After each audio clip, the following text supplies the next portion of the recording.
What if the people you pass in the street, the voices you hear in cafés, even the loved ones you trust most, vanish the instant your eyes turn away? Imagine reality as a stage lit only by your gaze. When you look, the actors appear, but when you blink, the curtains drop, and the scene collapses into nothing. Philosophers call it solipsism, physicists glimpse it in quantum mechanics, and psychologists find traces in the fragile ways we hold others in memory. But beneath all this lies a disturbing possibility. Maybe you are the only fixed point, and everyone else is just flickering shadows awaiting your attention. Tonight, we'll descend into theories that suggest other people stop existing when you look away. The disappearing crowd illusion. Imagine standing in the middle of a busy plaza at noon. The air is alive with movement. Footsteps clattering against stone, voices merging into a chorus, flashes of color darting between shadows as strangers rush past. You feel the density of humanity pressing against you, the undeniable truth that you are surrounded by countless people. But then a question slips into your mind like a splinter. How do you actually know they are there when you turn your head away? For a moment, you close your eyes. The crowd falls silent. The clamor vanishes. All you have is the memory of sound and movement. Faint echoes in your brain. When you open your eyes again, the plaza erupts back into life, as though the universe has just pressed play on the performance. Did the people continue existing while your eyes were closed, or did they disappear entirely, waiting to be conjured again by your return? This is what philosophers and psychologists sometimes call the disappearing crowd illusion. The eerie suspicion that the world beyond your focus is not solid but provisional, fragile, conditional upon your looking. Children often sense this instinctively. Think of a child playing peekaboo, laughing hysterically when a face vanishes behind hands, even though logically the person must still be there. For the child, disappearance is real. Presence is constructed only when sight confirms it. We laugh at the innocence of this belief. Yet do we ever truly outgrow it? Adults carry the same structure of thought, only buried beneath layers of rationalization. We reassure ourselves that the world continues independently, that the waiter pouring coffee behind us does not dissolve into smoke the instant our gaze shifts. But what if that reassurance is merely a story the mind tells itself, a narrative patch to cover an impossible gap? Experiments in visual attention give this illusion teeth. Psychologists have long studied a phenomenon known as change blindness, where observers fail to notice dramatic alterations in a scene when their attention is diverted. Entire buildings can vanish in photographs, clothing colors can swap, faces can morph, and most participants fail to detect any shift. The mind constructs continuity even when continuity is broken. If you cannot perceive the change, your brain quietly edits reality to maintain stability. Extend that principle outward, and the terrifying possibility arises. Perhaps the mind is not just smoothing over small inconsistencies, it is generating the very existence of others as long as your gaze demands it. When you look away, there is nothing to notice, nothing to edit, nothing to confirm, so the simulation simply halts. Consider how fragile memory is in this context. You may recall that you walked past a musician on the corner, strumming a guitar. But when you close your eyes, the musician is not strumming. There is no corner, no sound, no guitar. All that remains is the memory trace, and memory itself is not reality but a reconstruction. Studies show that every time you recall an event, you are not replaying a recording, but recreating it, altering details subtly. The past shifts under your feet each time you remember it. So when you trust memory to assure you that the crowd is still there after you look away, what are you relying on? A flawed echo, a neurological guess, a painting that changes each time you touch the brush. In this way, the crowd's continuity becomes a kind of self-hypnosis. You insist that they are still present, even though all evidence is absent. The illusion intensifies in dreams. Think of walking through a dream city. People flood the streets, conversations hum, markets bustle with life. But the moment you turn down a side alley, all those other dream figures vanish without ceremony. They were never independent beings, only projections meant to flesh out the space around you. Dreams reveal a raw version of perception. The world spins up when you attend to it, and it collapses when you don't. Is waking life truly different, or is the only distinction that waking perception is more stable, more persistent, more agreed upon by habit? The disappearing crowd illusion suggests that waking life may also be dreamlike, stitched together only as long as you glance at it. Here's where quantum physics sneaks into the plaza. The observer effect hints that particles exist in a haze of probabilities until they are measured, at which point they collapse into definite states. Extend this unsettling logic to the macro world.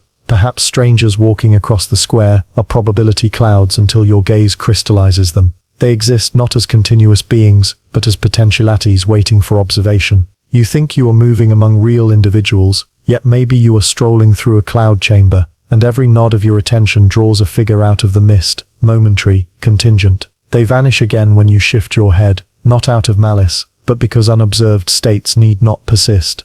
Of course, skeptics will argue that this is impossible. They'll say traffic accidents would not happen if cars disappeared when you looked away. But here the illusion is cleverer. Your brain does not allow gaps in the script. It fills them seamlessly. When you drive past a car and then check your mirror, you assume continuity. The car was there the whole time. Yet from your perspective there is no proof. You did not watch it inch along every second. You only saw snapshots, now in front, now in the mirror. Everything in between is assumed. Just as a film tricks you into perceiving fluid motion from still frames, reality may trick you into perceiving continuous existence from intermittent glimpses. The disappearing crowd illusion becomes disturbing when applied to intimacy. Imagine leaving a friend in another room. You hear no sound, you see no movement. You have only memory of their presence. What assures you they are still alive, still existing, still real in that other room? It is faith, not proof. And when you return you find them there. Perhaps changed in subtle ways your mind smooths over. But who is to say that the friend you meet again is the same being you left, rather than a fresh construction spun up to continue the story? Each return may be a reboot, each reunion a recreation, the illusion of continuity held together by your desperate insistence. So as you stand once more in the plaza, the crowd surging around you, ask yourself, are you truly surrounded by hundreds of independent lives? Or are you standing in front of a mirror, watching your gaze weave people into being as fast as it can? When your eyes slide past them, when you blink, when you look away, does the crowd collapse like a set at the end of a play, vanishing until the spotlight of your attention summons it back again? Perhaps you are not in a city at all, but in a theater of one, watching reality perform for your sight, while behind the curtain there is only silence, only absence, only the hollow echo of a world that doesn't exist without you. Quantum collapse of strangers. Imagine you are sitting on a train, watching strangers file in through the doors. A man in a worn suit, a woman adjusting her scarf, a teenager sliding into a seat with headphones. Each figure seems solid, undeniable, the way you accept the weight of your own body pressing into the seat. Yet hidden beneath that comfort lies a theory as disorienting as vertigo. Perhaps those strangers exist only when you are looking at them. When your eyes drift to the window, their lives collapse into nothing more than mathematical probabilities, awaiting your attention to solidify. When you glance back, the train is full again, as though reality hurriedly redressed the stage before you noticed the emptiness. This is the quantum collapse of strangers, a theory borrowed from the strangest corner of physics and translated into the everyday theater of human life.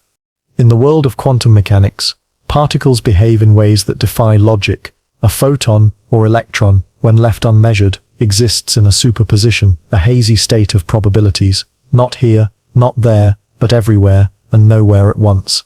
It is only when the act of observation occurs, when a scientist measures its location, or its spin, that the particle collapses into a definite state. Before measurement, there is only uncertainty. After measurement, there is something like fact. For decades, physicists have argued about what this means. Does reality itself depend on observation, or does the universe possess some hidden layer we cannot see? Einstein himself resisted the idea, insisting the moon does not vanish when no one looks at it. Yet experiments repeatedly suggest that observation matters, that the act of looking participates in the construction of reality. Now extend that principle to the strangers around you. Each person seems like an independent universe, continuing whether or not you notice them. But the quantum collapse theory whispers another possibility. They exist for you only when observed. When your eyes are fixed on the woman with the scarf, her life solidifies, her heartbeat, her posture, her breath. Yet when you turn to the teenager with headphones, does she collapse back into uncertainty? Does her scarf flutter away into silence until your attention demands she reappear? Could it be that human existence as you perceive it functions like particles in a quantum field, real in the moment of observation, probabilistic shadows when unseen? Skeptics will object immediately. They will argue that people are not subatomic particles, that scaling quantum rules to human beings is absurd. But consider this, the only proof you ever have of another person's existence lies in your perception of them. You see their face, you hear their voice, you watch their gestures, Everything else, their inner world, their continuity when you are absent, is assumption. You believe the woman on the train continues her journey after you disembark, but you never witness it.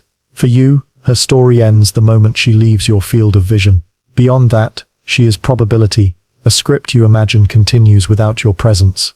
Just as physicists infer the path of an electron but never observe it in totality, you infer the persistence of strangers, though you never see their lives unfold beyond your limited glimpse. This collapse effect is mirrored in psychology. Humans experience inattentional blindness, the inability to perceive objects outside the narrow beam of attention. In one famous study, participants watched a video of people passing a basketball. Most failed to notice a person in a gorilla suit strolling through the scene. The brain edits out what attention does not highlight.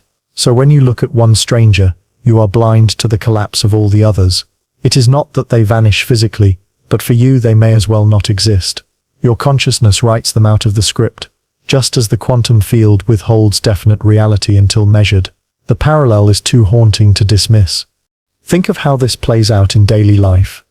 You walk through a shopping mall. Hundreds of people brush past, yet you remember only fragments: the woman laughing into her phone, the child tugging on a parent's sleeve. The rest dissolve into a blur.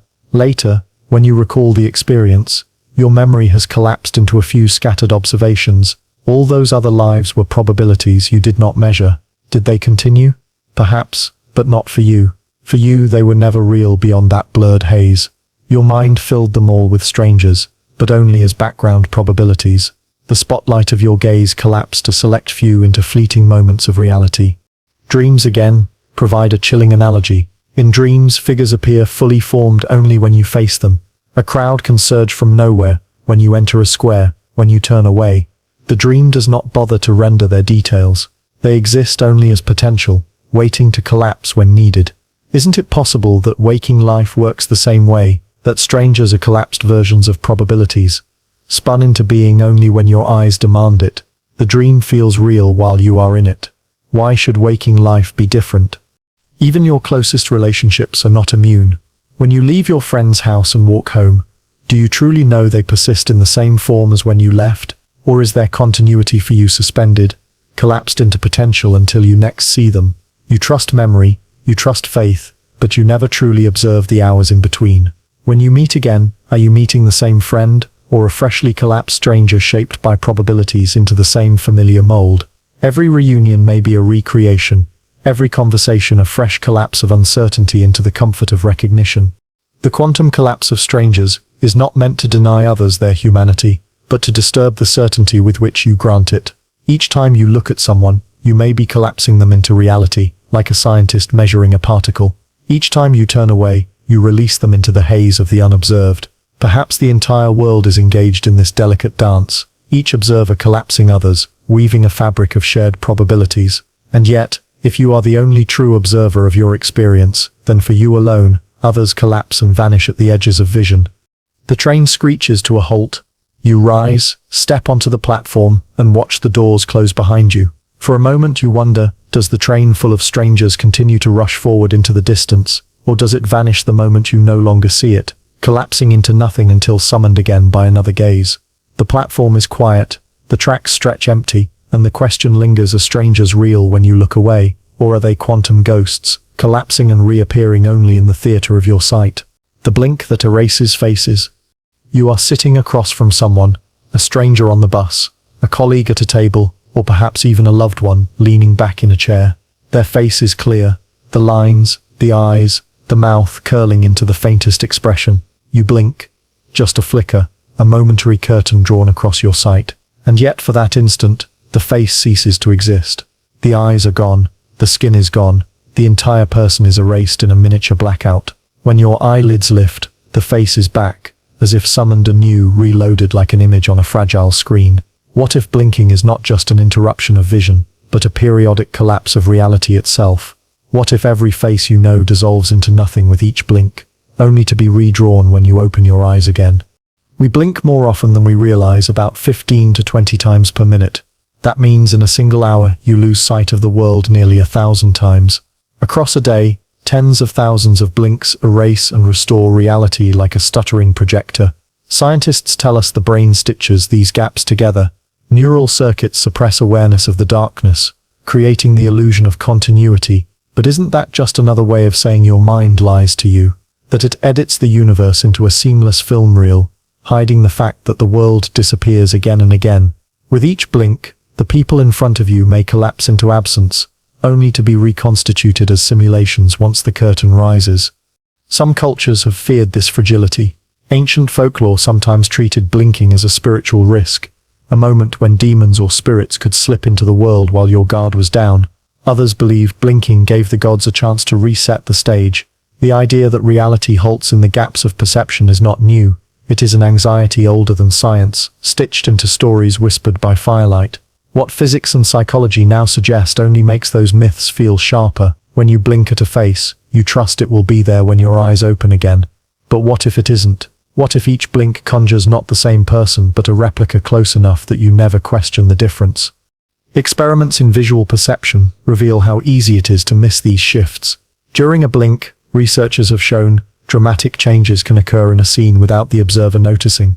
A person's shirt can change color, an object can vanish from a desk, and yet participants often insist nothing has changed. The brain patches the gap with assumptions. That patchwork extends to faces. You may think you recognize the person who reappears after your blink, but you have no proof it is the same being. Perhaps it is a subtly altered version, a probability collapsed differently this time. Continuity is an assumption. The comfort of familiarity might simply be your brain's desperate refusal to notice the substitution. Now pause for a moment. Before you keep listening, glance at the nearest clock or your phone. What time is it for you right now? Midnight? Early afternoon? And where are you? Are you in your room with the curtains drawn, the light dim, or are you on a train, headphones in, surrounded by strangers you will never meet again? Notice the detail. Fix it in your mind, because in the space of your next blink, it could all vanish. The clock, the room, even your own reflection. Each blink is a rehearsal for disappearance. Think of dreams again, where faces are especially unstable. A person in a dream can change completely when you look away and back again. Your friend becomes a stranger. Your mother becomes someone else. You accept it without question. Blinking in a dream often results in transformation. Why should waking life be more stable?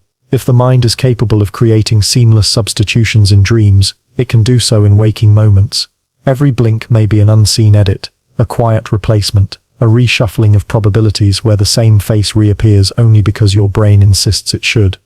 Now consider how blinking interlaces with memory. You believe you saw a continuous face across a conversation, yet the only evidence is your memory, which was constructed through countless interruptions, thousands of vanishings and returns. Each time the eyelids lifted, the brain reconstructed the person anew, anchored by expectation. The illusion of continuity is stitched not from unbroken perception, but from fragmented glimpses. Perhaps that means your friend, your colleague, your loved one, is not one stable being across time, but a series of iterations, a sequence of collapsed versions strung together across your blinks. Continuity is not real, it is narrative. This also reframes intimacy. Imagine staring into the eyes of someone you love. The connection feels unbroken, timeless. Yet in truth, you are losing them dozens of times each minute. Their face is disappearing into blackness, and you are trusting it to return. You do not notice because your brain conceals the gaps. But love itself may be stitched from disappearances, an endless cycle of erasure and return. Each blink a tiny act of faith. Perhaps that is why intimacy feels fragile. Because on some level, you know the face you see is always vanishing, always risking replacement by something slightly altered. Philosophers have long wrestled with this fragility. Some argued that perception is not a window onto reality, but a construction. Blinking makes that construction visible. The world does not flow, it flickers. It is not continuous. It is sampled, edited, smoothed over. Strangers on a bus, colleagues in a meeting, loved ones in a quiet room, all exist for you in fragments. Blink by blink, they are summoned into being, dissolved, and summoned again. Their existence for you is not continuous, but stroboscopic, an illusion of constancy woven from flickers. The blink that erases faces is not about doubting whether people exist when you are not looking. It is about doubting whether they exist even when you are. The gaps in your sight prove otherwise.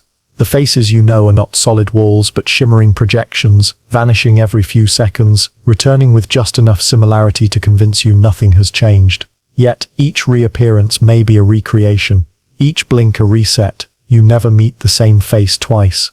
And so the next time you catch yourself blinking in conversation, notice the darkness. Notice the silence in that fraction of a second. Ask yourself, did the world survive that blackout, or did it collapse and rebuild without you realizing? Perhaps blinking is not merely an act of the eyes, but the quietest, most frequent reminder that existence itself is stitched together by your gaze, erased, restored, erased again, until you no longer know if the faces returning are truly the same. Hidden lives beyond your sight. You leave a room, closing the door behind you. The people inside continue talking, laughing, moving about. At least that is what you imagine. Yet you never actually see it. For you, their existence has slipped behind a wall, into darkness, into absence. What proof do you have that they are still there, still living their hidden lives while you are gone? You rely on faith, on habit, on the assumption that continuity stretches beyond your perception. But the theory of hidden lives beyond your sight whispers a darker suggestion. Perhaps those people no longer exist once you leave them. They dissolve like mist, their lives suspended, awaiting your return. And when you open the door again, what you find is not the same life continued, but a new construction, fresh actors summoned to keep the story believable. This suspicion is embedded in childhood games. Think of hide and seek, where the seeker covers their eyes and counts, imagining friends darting into corners.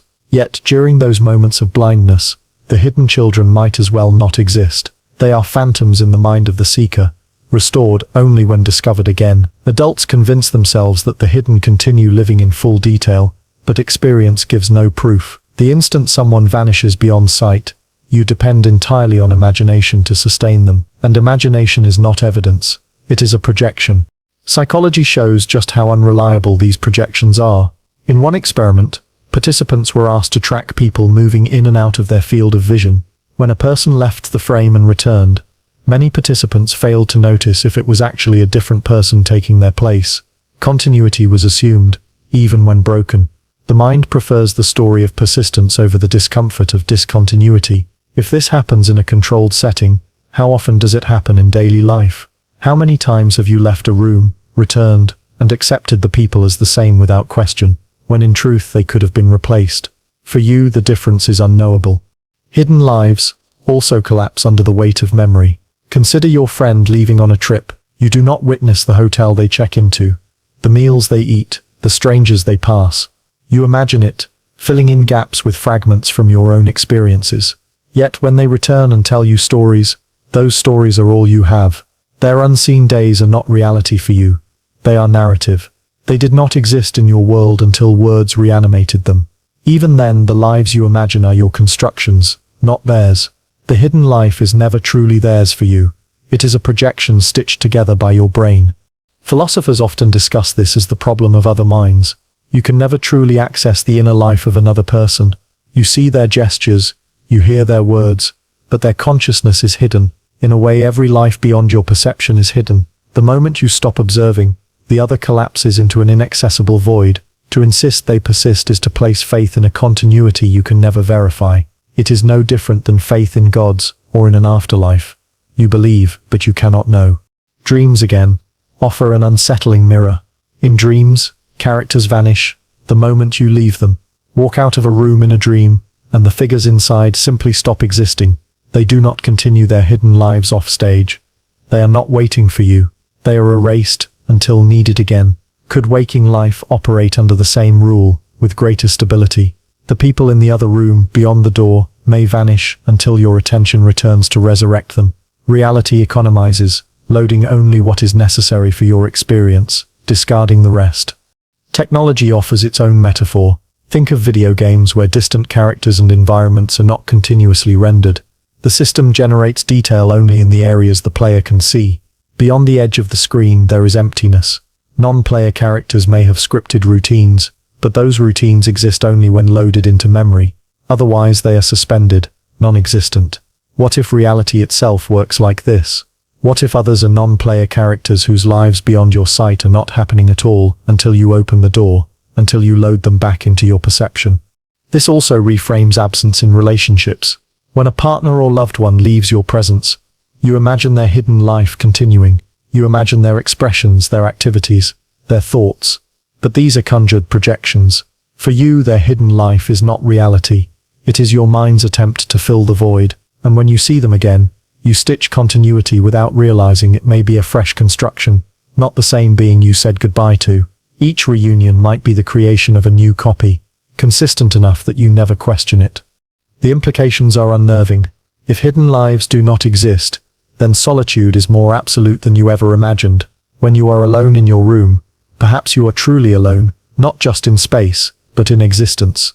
Everyone else has dissolved, waiting for your gaze to resurrect them. You are the only continuity, the only thread that never collapses.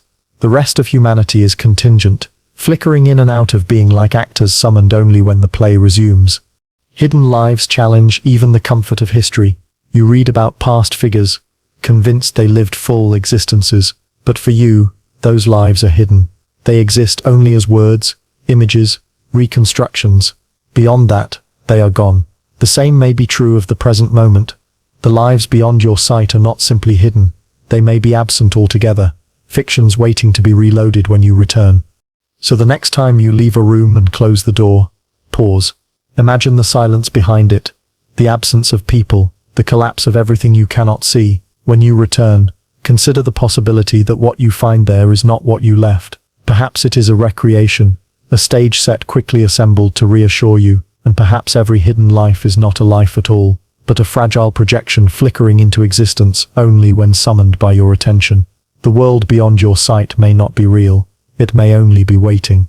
The shadow stage of existence. Picture the world as a theater, vast and dimly lit. You sit in the front row, your gaze the only spotlight. Wherever you look, the stage comes alive. Actors step forward, scenery shifts, voices rise to fill the silence. But behind that narrow circle of illumination lies only darkness. The curtains hang heavy, concealing emptiness. The shadow stage of existence suggests that people around you are not living independent, self-sustaining lives, but instead appear only when summoned by your gaze, stepping out of the shadows into the spotlight of your perception. When your eyes move on, the actors retreat into the wings, dissolving back into nothing. It sounds theatrical, but isn't that how life already feels? You walk into a restaurant. The servers bustle, the diners laugh, forks clink against plates. Yet before you arrived, you did not witness any of it.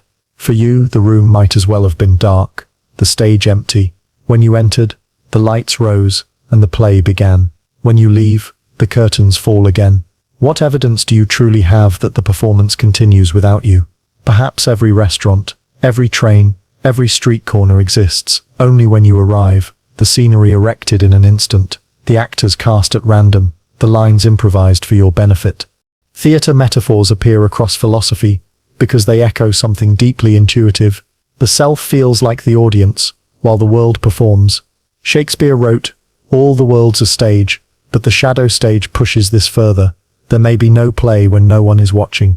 Actors are not actors without an audience. Scenes do not unfold without someone to see them. The strangers around you may only exist when the spotlight of your perception calls them forward. Psychology supports this in unsettling ways. Consider the spotlight effect, where people drastically overestimate how much others notice them. You worry about a stain on your shirt, or a stumble in your walk, convinced the crowd has seen it. In truth, most people are not looking. They are actors too, waiting for a spotlight. Without attention, you are not part of their stage, and without yours, they may not even exist. Attention does not simply highlight reality, it creates it. If no one looks, perhaps there is no performance at all. This is clearest in memory. Think of the last time you returned to a familiar place. A park, a cafe, a classroom. You assumed it continued as usual while you were gone, that lives unfolded there without you. Yet your memory contains nothing of those hidden hours. For you, the place was dark, stagehands resetting the set, preparing for your re-entry. When you returned, the lights came on again, and you accepted the illusion of continuity. But you have no proof of what happened in the gap. Maybe there was nothing until you arrived, and nothing again once you left. Theatre also thrives on illusion. Audiences suspend disbelief, allowing a wooden sword to become steel, painted canvas to become sky. Your life may function the same way. You suspend disbelief, allowing strangers to become independent beings, allowing unseen events to become real. Yet perhaps they are only props and roles, convincing only because you accept the performance. The shadow stage suggests that reality economizes its effort, presenting only the scenes you are watching, leaving everything else in darkness. Like stagecraft, it is efficient, deceptive, and immersive. Dreams reveal this process in its rawest form. In a dream, only the parts you face are rendered. Turn your head, and new characters appear. Walk into a house and rooms materialize as you explore them. Behind you, the dream does not bother to render details. It is darkness, emptiness. The dream gives you only what you need to believe in the play. Waking life may operate the same way, with greater consistency. The people across the street may exist only because you noticed them. When you turn the corner, the set changes. When you sleep, the entire theater goes dark until your eyes open again. Think of technology again. Video games are stagecraft perfected. Developers use level of detail rendering, where only the visible world is drawn in full. Distant objects are blurred or absent until you approach. Non-player characters spring into action, only when you are near, waiting quietly in the wings. Otherwise, your reality may be no different. Efficient, selective, shadowed beyond your gaze. What if strangers are NPCs, stepping out of shadows only when you draw near, dissolving back when you move on? This theory shifts how we see intimacy. The people you love most may not exist in the absence of your gaze. When you close your eyes at night, does your partner continue breathing beside you, or does the stage go dark until morning? You trust they persist, but you do not see it. In a way, every loved one is also a shadow actor, stepping into your spotlight when you turn toward them. Their continuity may be an illusion, a fragile performance pieced together scene by scene. The shadow stage also questions history. Imagine ancient theaters where actors performed for crowds. When the torches were extinguished, the stage fell into darkness. The costumes were packed away. The characters ceased to exist until summoned again. Is history not the same? Lives lit briefly by attention, collapsing into shadows once forgotten. For you, even the present may be nothing more than scenes lit briefly by your gaze, vanishing again into absence. So the next time you leave a room or look away from a stranger, pause and consider, did they retreat into the wings? Is the room now dark, empty, suspended, waiting for you to return? Perhaps you are not simply an observer of life's theater. You are its only audience, the spotlight that makes the stage real. Without your gaze, there may be nothing but silence and shadow. The world may feel expansive, continuous, filled with countless independent lives. Yet in truth, it may be no more than a play performed for you, one scene at a time, actors conjured by your glance, dissolving when you turn away. The shadow stage of existence is not a metaphor. It may be the fundamental architecture of reality, a performance that requires your gaze, and without it, a stage swallowed by darkness. Solipsist's window problem. Imagine standing at a window, gazing out at a neighborhood street. Cars drift past, children play, a man carries groceries, a woman walks a dog. The glass frames the scene like a moving painting. Yet the question that slips into your mind is older than philosophy itself. Do these people exist beyond your window, or are they only conjured when you look? This is the solipsist's window problem, the suspicion that you are the only true observer, and that the world outside is nothing more than scenery loaded into place when you glance at it. Solipsism argues that only your own mind is certain to exist. Everyone else, everything else, is a projection, a dream, a hallucination woven by consciousness to sustain the illusion of reality. The window, then, is not a transparent pane into an external world. It is a stage screen. When you step away, the cast and set collapse. The cars vanish, the children dissolve, the man and woman cease to be. For you, the world outside your window exists only as long as you look through it. The unsettling part is that nothing in your experience disproves this. You believe the street continues when you close the blinds, that people carry on with their errands whether or not you watch. But you never observe this directly. For you, their persistence is a faith statement, not a fact. Your perception defines your world. When you open the window again, you see movement. But is it the same movement that would have happened without you? Or is it a new rendering, a scene constructed on demand, tailored to your attention? Psychology suggests your mind already works this way. In experiments with selective attention, participants focus on one detail, say counting basketball passes, while ignoring everything else. Astonishingly, they fail to see unexpected events, like a person in a gorilla suit crossing the screen. The unobserved is not simply overlooked. It may as well not exist for you. Your window of attention defines what is real. Outside that window, there is absence. Extending this principle, what if the entire world is only what passes through the narrow aperture of your gaze? The solipsist's window becomes less metaphor and more description. Memory deepens the illusion. You recall seeing a car pass by, a child running, a dog tugging at a leash. Yet, memory is not a recording. Neuroscience shows that memory is reconstructed each time you summon it, shaped by expectation, context, and imagination. So when you recall the street outside your window, you are not replaying reality, you are painting it anew. In this sense, the persistence of the street is not proven. You are inventing continuity where none may exist. The world is a collage your brain assembles, not an independent stream flowing beyond your view. Philosophers have struggled with this idea for centuries. Descartes wondered if a deceiving demon might construct reality around him. Berkeley argued that to be is to be perceived, that objects exist only as long as they are experienced by a mind. Modern physics adds fuel to this fire. In quantum theory, particles remain indeterminate until observed. Until measured, they are not here or there, but in a haze of probability. What if strangers on the street are no different? They exist in probability until you turn your gaze upon them, collapsing them into definite form. The window, then, is a quantum trigger, summoning lives into being as you glance their way. Dreams echo this logic.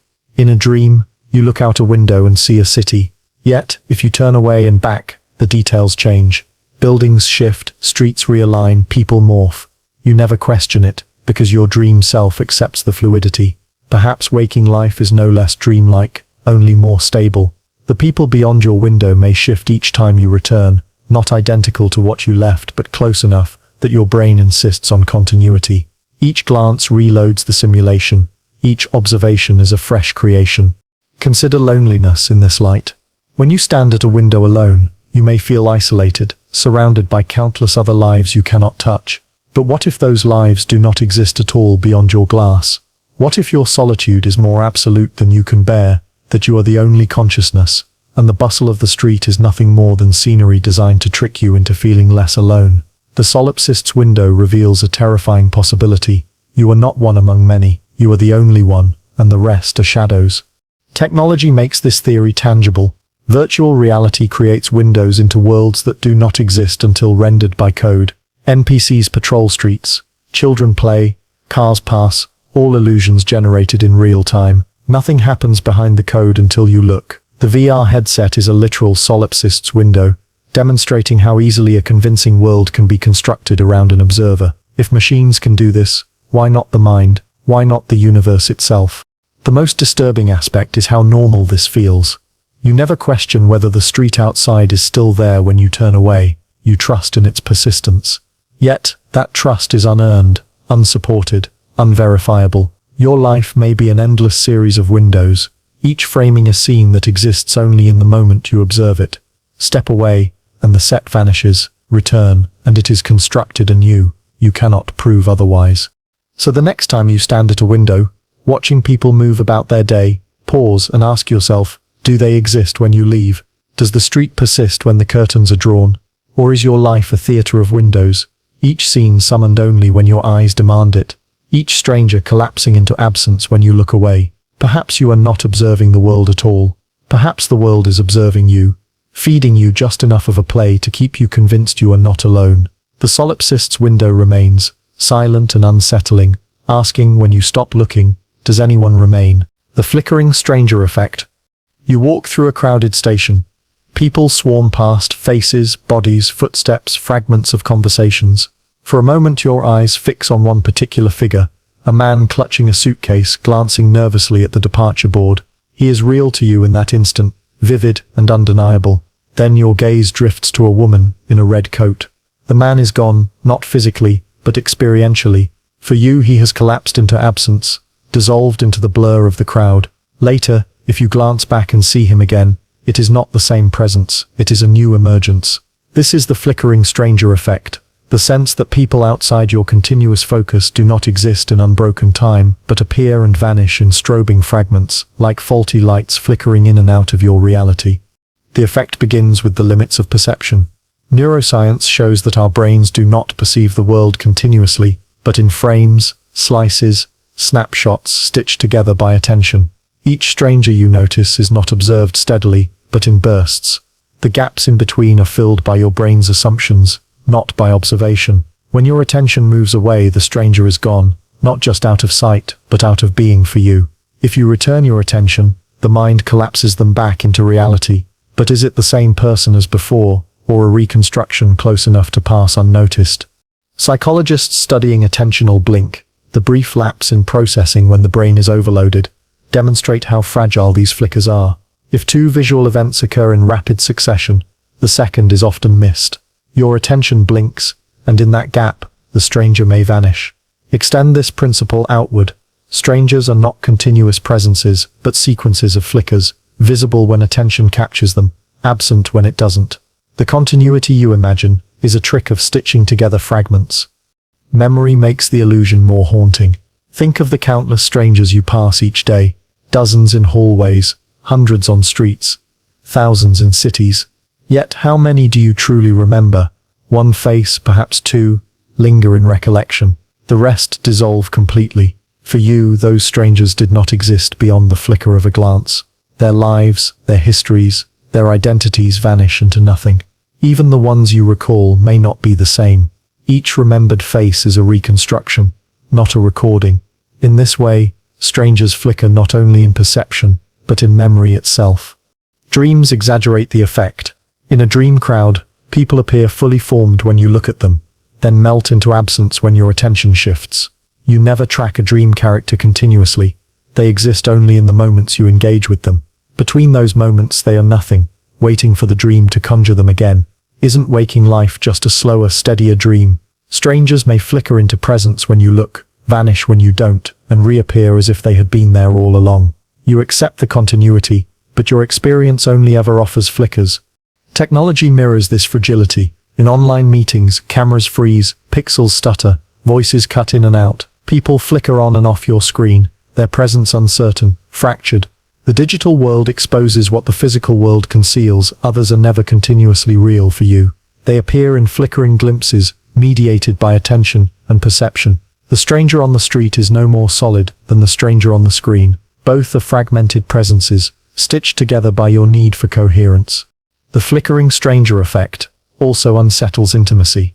Consider a long conversation. You think you were fully present, continuously engaged with the other, yet you blinked, shifted your gaze, thought of something else. In those tiny lapses, the other was absent. You resumed focus, and they reappeared. The conversation feels seamless, but in truth it was built from countless flickers. Even those closest to you are not uninterrupted beings, but rhythmic presences, appearing and vanishing in sync with your attention. Philosophers might argue that this is the core of existence itself. That being is not continuous but intermittent. The self is not a steady flame but a strobing light, blinking in and out of awareness. Strangers only highlight this because you notice their absence more keenly. You do not track them, so their flickering becomes obvious. Yet if you are honest, even your own sense of self flickers. You forget yourself, lose focus, return again. The stranger effect may be universal. Consider how fragile recognition is. You see a stranger twice in one day, a bus stop in the morning, a store in the evening. Do you know it is the same person? Perhaps you assume so, but between those flickers of recognition, they were absent for you. If the evening version differed slightly, a new expression, a different mood, would you notice? Or would you accept continuity without proof? Strangers flicker not just in perception, but in identity. Each reappearance may be a new collapse, a fresh version, never exactly the same as before. The most unsettling part is solitude. When you sit in your room, no strangers are present. The world beyond the walls is dark for you. You imagine people walking streets, working jobs, living lives. Yet for you they are not flickering. They are nothing at all. When you leave and encounter them, they appear as though they had always been there. But what if they hadn't? What if they were conjured at the moment of encounter, flickering into place just as you arrived? Strangers may be less like continuous lives, and more like sparks, ignited briefly by your presence, extinguished once you move on. The flickering stranger effect forces you to question continuity itself. The people you pass are not solid streams of existence, but momentary bursts in your awareness. They flicker into being, vanish, flicker again. You trust the illusion of flow, but you only ever experience fragments. Perhaps that is all there is: fragments. A life is not a line, but a sequence of dots. Strangers, friends, even loved ones. Each is a flicker, a strobe, a fragment stitched together by desperate belief in continuity. So the next time you walk through a station or street, watch the crowd closely. Notice how strangers emerge when you glance at them, how they dissolve when you look away. Feel the rhythm of presence and absence, the strobing of reality. Ask yourself, are these people continuous beings, or are they flickers stitched into a fragile film? And then consider the possibility that you too are flickering for them, that in their eyes you vanish the moment they look away, reappearing only as a brief spark in their world. Absence as proof of non-being. You walk into a room, and someone is missing. A chair that was occupied is now empty. The absence feels ordinary. You assume the person has gone elsewhere. Yet consider the possibility that their absence is not the result of movement, but the truth of their being. Perhaps the absence itself proves they no longer exist. This is the paradox of absence as proof of non-being. The unsettling idea that when someone is gone from your perception, their existence is not hidden. It is null, erased, no longer part of reality until summoned again. From a young age, absence troubles us. A child cries when a parent leaves the room, not only because of separation anxiety, but because absence feels like annihilation. Out of sight becomes out of existence. Psychologists describe this as the development of object permanence, the moment children learn to believe that things continue when unseen. Yet, even as adults, object permanence is faith, not evidence. You believe the absent still exist, but you never witness it. What if the child's instinct was closer to truth? What if absence really does mean non-being? This becomes clear in memory. Think of a friend you haven't seen in years. For you, they are absent, and their absence feels like a thinning, a fading. You assume they continue somewhere, living a parallel life, but you never see it, you never verify it. For you, they do not exist in the present. They exist only as a memory, a reconstruction of who they were. Their absence is not neutral, it is erasure. And when you finally meet again, is it truly the same friend? Or is it a new being, summoned into reality at that moment, wearing the familiar mask of memory, so you won't notice the substitution? Philosophy has long wrestled with this. Sartre wrote of absence as an active force. When someone is not in the cafe, their absence is palpable, shaping the entire space. Yet perhaps it is more radical than Sartre imagined. Perhaps absence is not simply a lack but proof of non-being. If someone is absent for you, they are not real for you. Your reality contains only what is present to your perception. Everything else is conjecture, imagined continuity. Science reflects this tension. Consider quantum physics again, where particles exist in undefined states until observed. Their absence from measurement is not proof they are elsewhere. It may be proof they are not at all. Only when observed do they collapse into being. Translate this upward. When strangers are absent from your sight, they are not simply elsewhere, they are non-being. When you see them again, they are not returning but being created anew. Dreams dramatize this. In a dream, absence is annihilation. If a figure leaves the room, they are not continuing off stage, they are erased from the dream. If they return, it is not the same figure, it is a new projection that only resembles the old. Dreams reveal how easily the mind treats absence as non-being. Waking life may only disguise this truth with the comforting illusion of continuity. Think of how often absence unsettles us in waking life. You text a friend, and they do not reply. Hours pass, and their absence grows heavy. You imagine scenarios, stories to explain it. But all those stories are fictions. In your reality, the friend does not exist until they respond. Their absence is not filled with a life you cannot see. It is filled with nothing. You cannot perceive them, so they are not present in your world. Absence for you is indistinguishable from non-being. This extends even to history. The countless lives that came before us exist only in absence now. You read about them, visit their graves, study their artifacts, yet for you, they are not hidden somewhere. They are gone. Their absence is proof of their non-being in your world. Only the fragments you recall bring them momentarily back. They flicker for an instant, then dissolve again. The past is an ocean of absence, and absence here means no longer real. The most unsettling part of this theory is how it reframes love. When someone you care for is absent, you comfort yourself by believing they continue. You imagine their day, their meals, their routines. But all of that is your imagination. For you in your present reality, they do not exist. When they return, you feel continuity, but perhaps what you meet is not the same person you missed. Perhaps each return is a recreation, an echo close enough to soothe you. Absence would then mean annihilation, and reunion would mean rebirth disguised as persistence. Technology again reflects this pattern. In online spaces, when someone logs off, they are absent. They do not flicker in the background. They are gone from the system. When they log back in, they reappear, as if newly born. The illusion of continuity is maintained by usernames, histories, profiles, but the reality is absence as non-being. Offline is nothingness. Online is rebirth. The same may be true in physical life. The absent are not elsewhere. They are offline, erased, awaiting reconstruction. If absence is non-being, then solitude becomes something more profound than loneliness. When you are alone, perhaps you are not just isolated, you are the only existent being. Everyone else has dissolved into nothingness. Their absence not a delay but a negation. The world is empty until you fill it with perception again. Strangers, friends, loved ones, they are all suspended until they return. Each absence is death. Each return is creation, and continuity is the story you tell yourself to hide the horror of flickering realities. So the next time you notice an empty chair, a silent room, a person gone from sight, ask yourself, is their absence simply distance, or is it proof of their non-being? Did they go elsewhere, or did they dissolve entirely, awaiting your gaze to conjure them once more? Perhaps absence is not emptiness, but evidence, the clearest evidence that others exist only when you perceive them, and vanish when you do not. Behind closed doors hypothesis. You close a door, a friend remains inside, or perhaps a stranger you just passed in a hallway. You hear the click of the latch, and suddenly everything on the other side becomes unknowable. You cannot see it, cannot verify it, cannot prove it exists.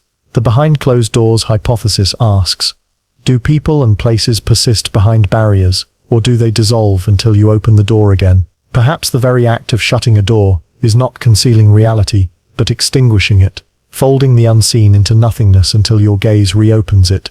Doors have always carried this quiet suspicion. A closed door suggests secrecy, privacy, something hidden, but hidden is different from existent. You assume the life behind it continues, yet for you it does not. The room becomes silence, absence, darkness. When you open it again, what greets you may not be what you left. It may be a reconstruction, a set restaged for your inspection. The people may not be the same people. They may be new iterations, fresh projections summoned to maintain the illusion of continuity. Think of how casually you trust this illusion. You leave a meeting room filled with colleagues, close the door, and step into the hall. Dozens of lives supposedly carry on without you, yet when you return, you never observe their unbroken continuity. You only see the scene as it exists when you open the door again. Your memory stitches the two together, filling in the gap with assumption. But what if the gap contained nothing? What if the room was annihilated the moment the door shut, resurrected, only at the moment you re-entered? Psychology shows that human beings are storytellers above all. We fill absences with narratives to smooth the discomfort of gaps. When you cannot see a loved one, you imagine them at work, eating lunch, driving home. But this is invention, not perception. You do not witness their hidden hours. You only meet them again later, at a point in time, and your mind links it to the last memory, constructing a false thread of persistence. In truth, the life you imagined behind the closed door never existed for you. You wrote the story. The reality you perceive is only what you witnessed directly. Quantum mechanics adds its shadow. The famous thought experiment of Schrödinger's cat presents a creature hidden inside a closed box, existing in a superposition of life and death until observed. Replace the box with a room and the cat with a friend. Once the door closes, what state are they in for you? Do they continue at all, or are they suspended in superposition, neither existing nor not existing until you open the door? When you return, you collapse the probability wave into one definite state. For you, the closed door does not hide reality, it suspends it. Dreams reveal this logic vividly.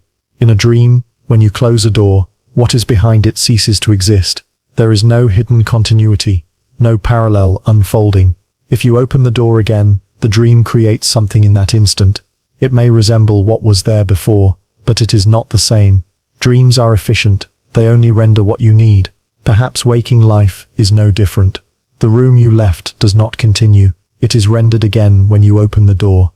Technology echoes this idea. In video games, closed doors are not hiding programmed events. They are saving computational effort. Only when the player opens the door does the system generate the room behind it.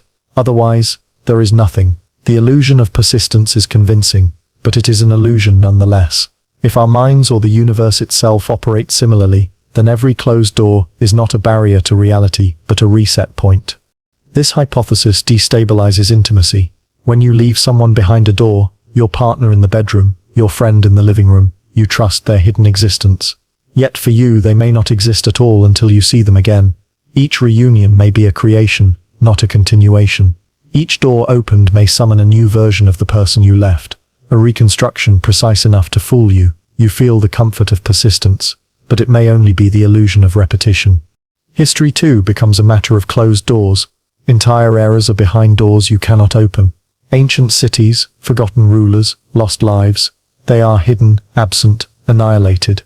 You read about them in books, but the words are reconstructions. For you, those lives do not exist, except when you attend to them. The past is a room you can never re-enter, forever sealed. Its absence is its non-being. There is also a spiritual edge here. Religious traditions often treat hiddenness as sacred. God behind a veil, mysteries behind doors.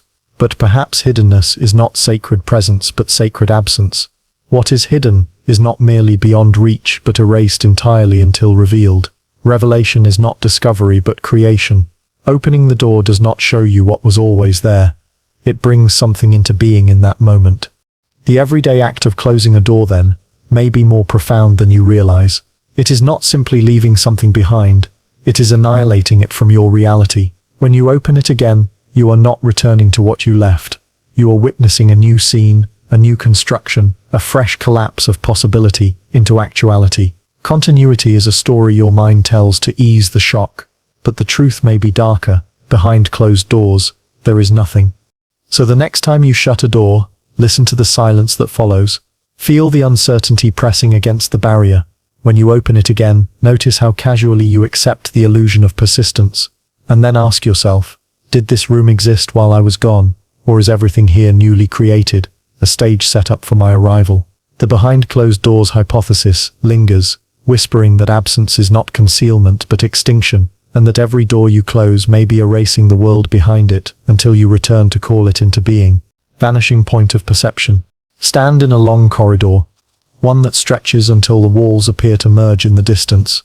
You see the far end collapse into a single point where lines converge, a trick of perspective. This is the vanishing point of perception, the place where vision fails, where certainty dissolves. Now imagine not just walls and ceilings merging, but people themselves dissolving at the edge of your sight. Strangers walking away do not simply become smaller. They may be vanishing, collapsing into nothingness as they approach the limits of your perception. Beyond that point, they are no longer real, no longer sustained by your gaze. The vanishing point is not just an artistic technique. It is a metaphor for how fragile perception truly is. You never see infinity. Only what your senses allow. Everything beyond fades into uncertainty. Consider the horizon. A boat sails toward it, shrinking until it disappears. You tell yourself it continues, crossing into unseen waters. But for you, the boat is gone. Its absence is indistinguishable from non-being. The horizon is not a boundary you can peer beyond. It is the edge of your reality.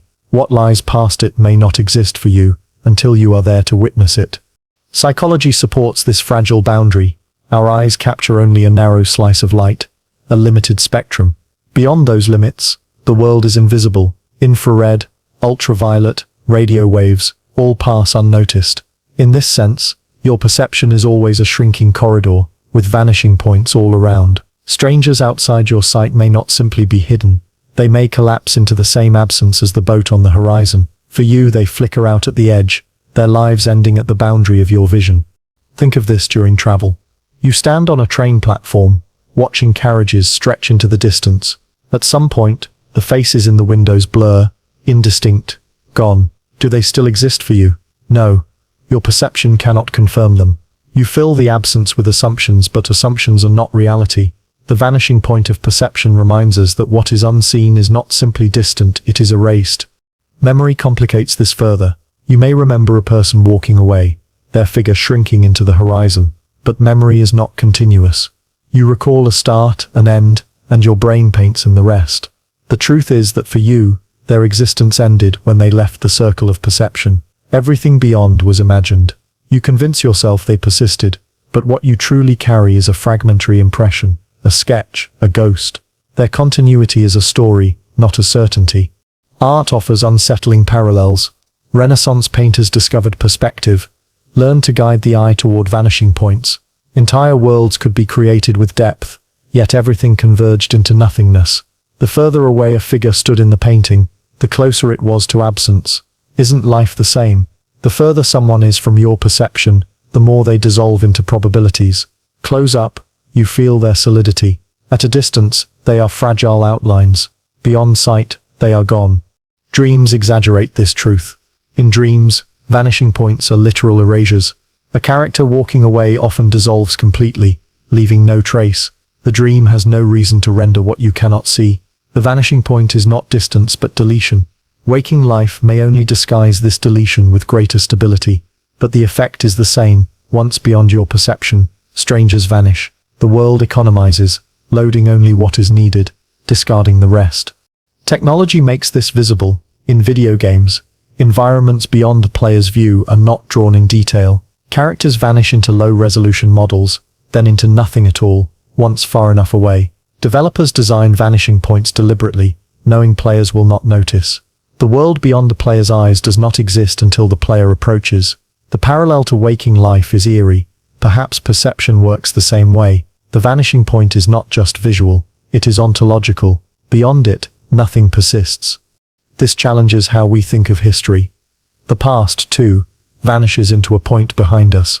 Events blur, figures dissolve. For you, the past is not continuous. It is absent, a horizon swallowed by memory. What you call history is a reconstruction, not persistence. People who once lived vanish at the point where you cannot perceive them. They are not elsewhere, they are gone. The vanishing point is not just ahead but behind, erasing everything outside the narrow beam of your present. Intimacy also flickers under this theory. You watch someone you love walk away, their body shrinks in the distance, their gestures blur, at some point, they pass the vanishing point. For you, they are gone, you imagine their persistence, but you cannot know it. You may believe they are still real, still alive, still continuing, yet in your experience, they ended when they disappeared. Every reunion after such absence is not the same person continued, but a new creation, reconstructed from memory and expectation. The vanishing point of perception forces us to accept that life is not a stream but a circle. Within the circle of your senses, reality exists. Beyond it, reality dissolves. You assume continuity because your mind demands coherence, but the evidence is never there.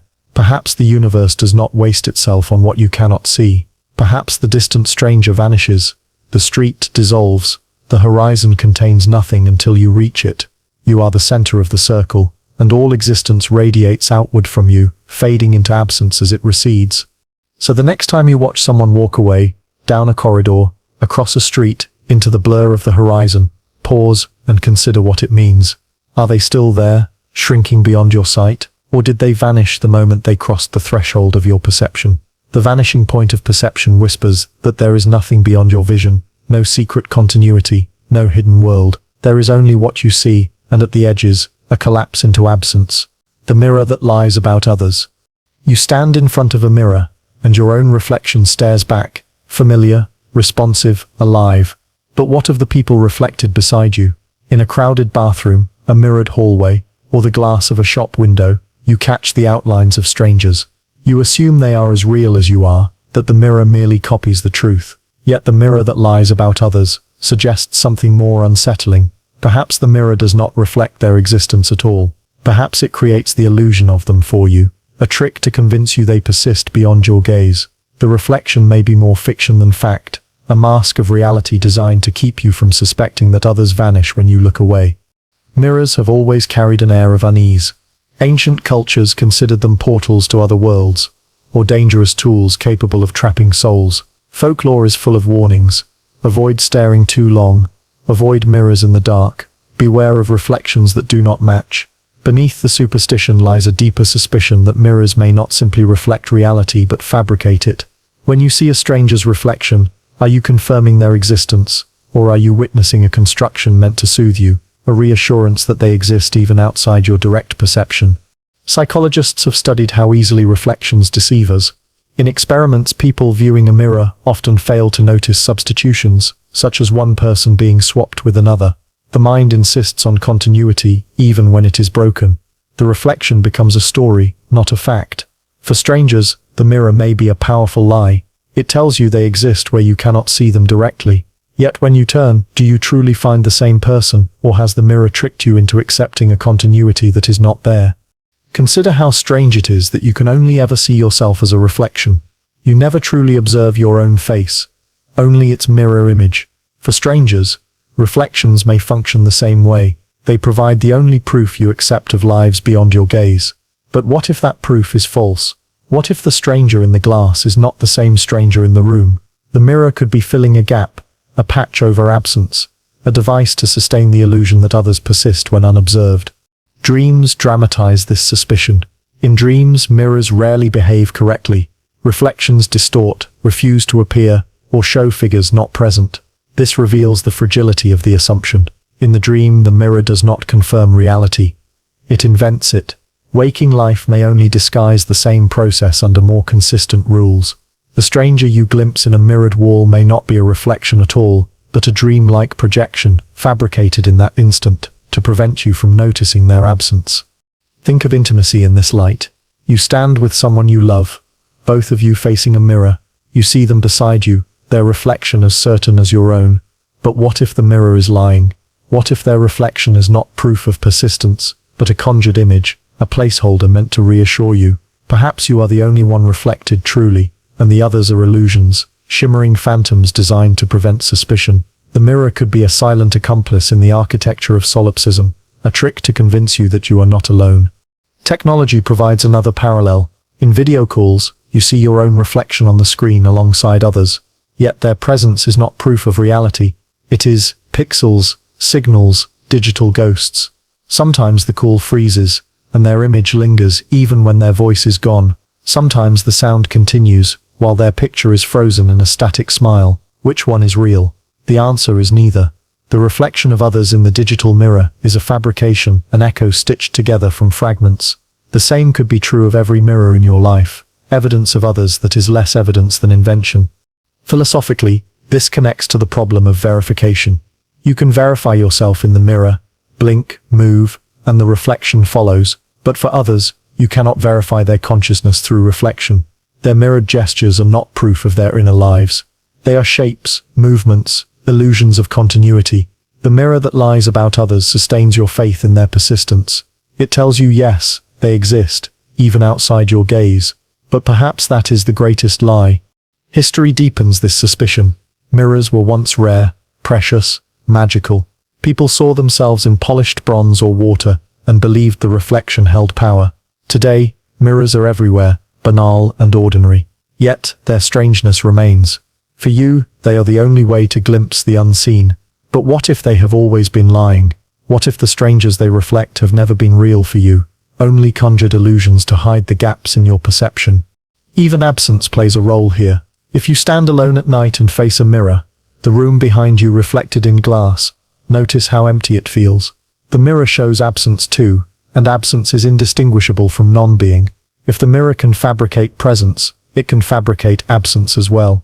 The reflection is not proof but performance. Strangers may appear in it, vanish from it, return again, but for you, none of it guarantees continuity. The mirror that lies about others forces you to confront a terrifying idea. Reflections are not windows to reality, but patches over nothingness. They keep you from realizing that others do not exist when you are not looking. The stranger you glimpse beside you in glass may be a phantom, a construction designed to reassure you that you are not alone. But perhaps you are. Perhaps the only true reflection is your own. So the next time you catch a stranger's image in a mirror, on a wall, in a shop window, in a pool of water, pause and consider, is this proof of their reality, or is it the mirror lying to you, fabricating their presence to sustain the illusion of a world filled with other lives? Perhaps mirrors do not confirm the existence of others at all. Perhaps they are the most elegant lies the universe tells, to keep you from suspecting that you are the only one who truly exists. The stranger sips silence paradox. Imagine sitting on a train surrounded by strangers. They shuffle in their seats, scroll through their phones, gaze out windows. The scene feels real because it is filled with sound, doors sliding shut, the hum of the engine, faint chatter drifting from a nearby seat. But then you notice the one directly across from you. Silent. They say nothing, their lips never move, their body is still except for the occasional blink. You realize that if they never speak, if they never act in a way that engages you, you have no proof they exist as anything more than a mannequin, a placeholder. This is the stranger's silence paradox. When someone does not reveal themselves through sound or interaction, their silence undermines their existence. They may not be real at all until they break that silence. From childhood, we equate sound with proof. A parent's voice reassures, a friend's laughter confirms presence. Silence, on the other hand, feels unsettling. When a room goes quiet, we wonder if we are alone. Silence does not simply mean absence of noise. It hints at absence of being. A silent stranger is not the same as a speaking one. Without words, without sound, they could be nothing but a prop dressed in human form. Psychology reflects this in studies of social presence. Humans perceive others as real, not just through sight, but through voice and interaction. Silent figures are processed differently by the brain, often slipping into the background, treated less as full beings and more as environmental features. If this is true, then silence itself is a collapse of existence. Strangers who never speak are not truly there for you. They are shadows, outlines, simulations that dissolve without proof of voice. Memory deepens this suspicion. Think of strangers you have passed who never said a word. How many do you recall? Almost none. They vanish from memory because they never anchored themselves with sound. Silence erases them, not just in the moment, but retroactively. A stranger who remains silent is indistinguishable from one who never existed at all. Dreams magnify this paradox. Dream figures rarely speak coherently. Many remain silent, their mouths closed, their presence vague. They stand in corners or drift through scenes, but they are not real characters, they are shadows. Only when a dream figure speaks does it feel alive, imbued with a sense of existence. In this way, dreams reveal what waking life conceals. Silent strangers may not exist for you at all. They are placeholders, sketches that vanish when you look away. Technology mirrors this phenomenon. In online spaces, silent participants are ghosts. A muted microphone in a video call, an empty username in a chat. Do they exist if they never speak? For you, they do not. They could be gone entirely. Their presence an illusion sustained only by an icon. When they finally speak, they collapse into being, suddenly real. The stranger's silence paradox is written into every digital interaction. Silence is absence, speech is existence. Philosophy has long recognized the role of language in affirming reality. To speak is to declare being, to remain silent is to risk vanishing into non-existence. The stranger across from you on the train may seem alive, but without a voice, without engagement, their silence betrays them. You have no proof they are conscious, no evidence they are real. They could be a figure painted into the background, animated just enough to fool you. This paradox also unsettles intimacy. Consider someone you know well, but who sits in silence. Minutes pass without a word. Do you not begin to doubt, even faintly, their aliveness? The longer the silence stretches, the more fragile their existence feels. You are reassured only when they finally speak, when sound bridges the void. Silence is not neutral in relationships. It is erasure. It gnaws at the edges of being, making even the closest person seem less real. History is shaped by voices preserved. Figures who left writings, speeches, echoes of sound feel alive in memory. Those who left silence vanish. Their existence becomes questionable, their lives erased.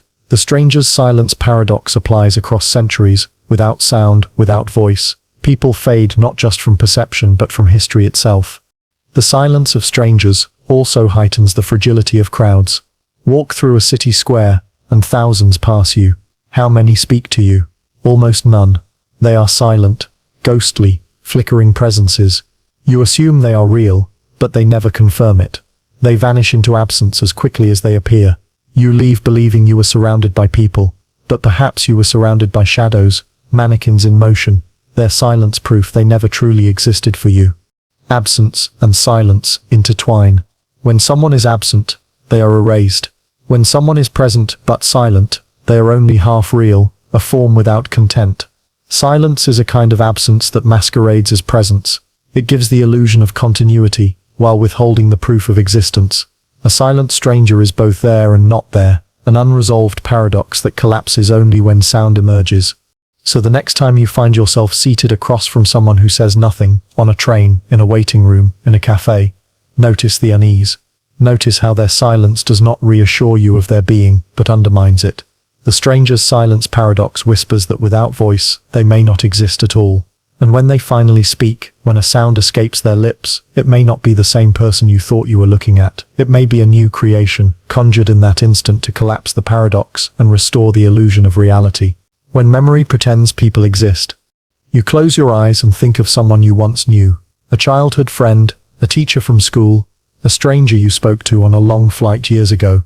Their image rises easily in your mind. Face, voice, even the way they moved. It feels like proof they still exist. Yet in truth, all you have is memory, and memory is not reality. The theory of when memory pretends people exist asks whether these remembered figures continue at all, or whether they live only in the fragile stage of your recollection. Perhaps the people you think about do not exist outside your mind. Memory is their only life, and each time you remember them, you create them anew. Psychology has shown again and again that memory is not a recording device. Each act of remembering is an act of reconstruction. Neurons fire, fragments are stitched together, gaps are filled with invention. This means the friend you recall today is not the same one you remembered last year. Each recollection reshapes them, distorts them. They are not continuous beings but shifting shadows. When you rely on memory as evidence of their persistence, you are leaning on sand. Your mind convinces you they still exist. But what you hold is only a story retold so often it feels solid. Consider how much of your sense of other people depends on memory. A colleague you met yesterday is gone, the moment they leave the room. All you carry is memory of their face and voice. Tomorrow, you believe you will meet the same colleague again. But what if you do not? What if memory simply creates continuity, where there is none? The person who returns may be a new version altogether, one that fits your expectation. You never prove it is the same being. You only assume memory is not showing you reality. It is pretending for you. Dreams reveal this trick starkly. In dreams you recall people with conviction, even if they never existed. A dream friend appears, and you feel certain you have known them forever. You wake and realize they were inventions of the dream. Yet during the dream, memory fabricated their existence seamlessly. If dreams can do this, why not waking memory? Perhaps some of the people you remember never truly existed beyond that recollection. They live only in the act of remembering, vanishing as soon as you let them go. Neuroscience adds another layer of unease. Studies show that false memories can be implanted easily. People confidently recall events that never happened, conversations that never took place, faces they never saw. The brain fills gaps with stories that feel authentic. This means that even your clearest memory of someone may be false. Memory's power is not to preserve existence but to fabricate it. Each time you think of someone absent, you may not be recalling them. You may be creating them from scratch. Technology parallels this process. Photos on your phone, videos on your screen, they reinforce memory. You scroll and see a friend smiling in a captured moment. You believe the image proves their existence. Yet the photo is not them. It is a fragment, a projection. You mistake the fragment for persistence. But the truth is that outside your perception, you cannot confirm they continue. Photos and memories alike are illusions that pretend people exist beyond your gaze. Philosophy cuts even deeper. Hume argued that continuity of identity is a fiction, that memory tricks us into believing we and others persist over time. The self, and by extension other selves, is nothing but a bundle of perceptions strung together by memory. Without memory, there is no proof of continuity at all. Your entire belief in other people's lives depends on the fragile, shifting scaffolding of recollection. When you recall them, they exist. When you forget, they vanish. Their reality is no more durable than your ability to remember them. This theory transforms relationships into fragile constructs. You believe your loved ones continue when you are apart because you remember them. You replay their face, their voice, their laugh. Memory pretends they exist, and you trust it. But the one who returns may not be the same person you recall. Each reunion may be a recreation, tailored to match your expectations. Love itself may be built less on the continuity of another, and more on the persistence of memory's lie. History too, is memory writ large. We recall figures from centuries ago, convinced of their existence, yet for us, they exist only in memory. Texts, artifacts, names passed down, they do not persist outside those traces. History is the ultimate proof that memory can pretend people exist long after they have vanished. The lives of the past are memories we reconstruct, not realities we can verify. Absence sharpens this paradox. When someone is gone, memory steps forward to reassure us. We think of them, picture them, feel convinced they live somewhere else. But this is only memory pretending, filling the gap with its fragile fabrications. Absence might truly mean annihilation, and memory might be nothing more than a mask we place over the void. So the next time you remember someone, whether a loved one, a friend, or a stranger, pause and ask yourself, are you recalling a real being who continues beyond your sight, or are you creating them in that moment, giving them temporary existence through memory's trickery? The theory whispers that people may not persist at all. They may exist only when memory summons them, flickering into being as recalled phantoms, vanishing again the moment you let them go. The observer sips blind spot. There is a place in your vision where the world disappears. Close one eye, focus on a mark, and cover the other with your hand. Shift slightly, and you'll notice something uncanny. An object in the periphery vanishes. It does not blur or dim. It ceases to exist. Your brain fills the space with background color or texture, concealing the gap. This is your physiological blind spot, and it is always with you. You never notice, because the mind erases the absence. But what if the blind spot is not confined to the eye?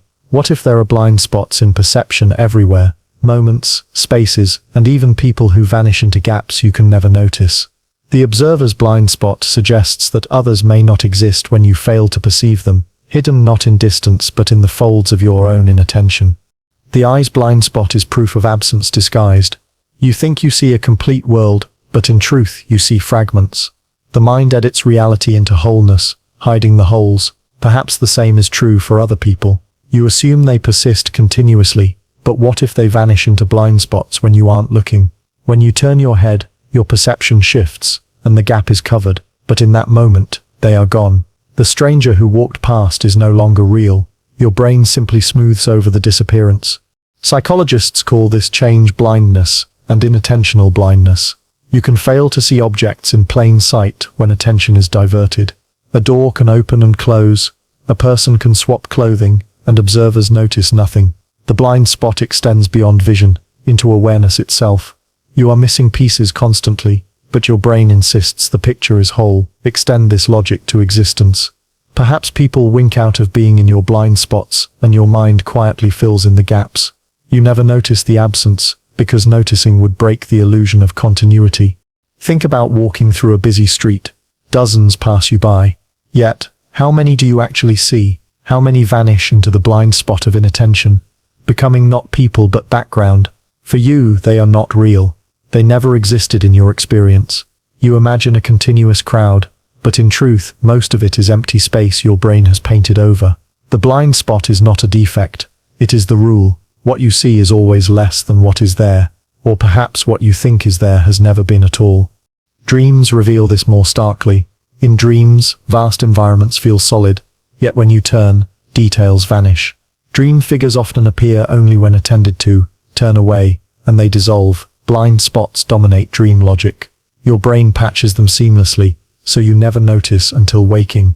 What if waking life is no different? The strangers you believe surround you may exist only when within your narrow spotlight of attention. Beyond that, they are not hidden. They are erased, smoothed over by the blind spot of consciousness. Technology demonstrates how easy this is to replicate. In virtual reality, rendering engines skip details outside the player's focus. Your headset shows only what you look at, leaving everything else in blur or emptiness. You believe you inhabit a complete world, but it is partial, stitched together by invisible shortcuts. In this sense, VR is a simulation of the blind spot, an artificial reminder that reality does not need to exist beyond attention. If machines economize like this, why not the universe? Philosophy has echoed the blind spot for centuries. Phenomenologists argue that perception is always partial, incomplete, yet we experience it as total. Others suggest that what we call continuity is merely the mind's refusal to acknowledge gaps. The blind spot is the metaphor made real. You live inside absences disguised as fullness, convinced of others' existence when in truth they may not persist outside the visible circle. This reshapes intimacy as well. Sitting with someone, you believe you experience them fully, yet you do not see their back. Do not track their every motion. Do not perceive their inner thoughts. Your relationship with them is riddled with blind spots. You fill those gaps with assumptions, continuity, affection, memory. But what if in those blind spots they vanish? What if the partner across from you flickers in and out, disappearing each time you blink, each time your attention falters, each time you fail to notice?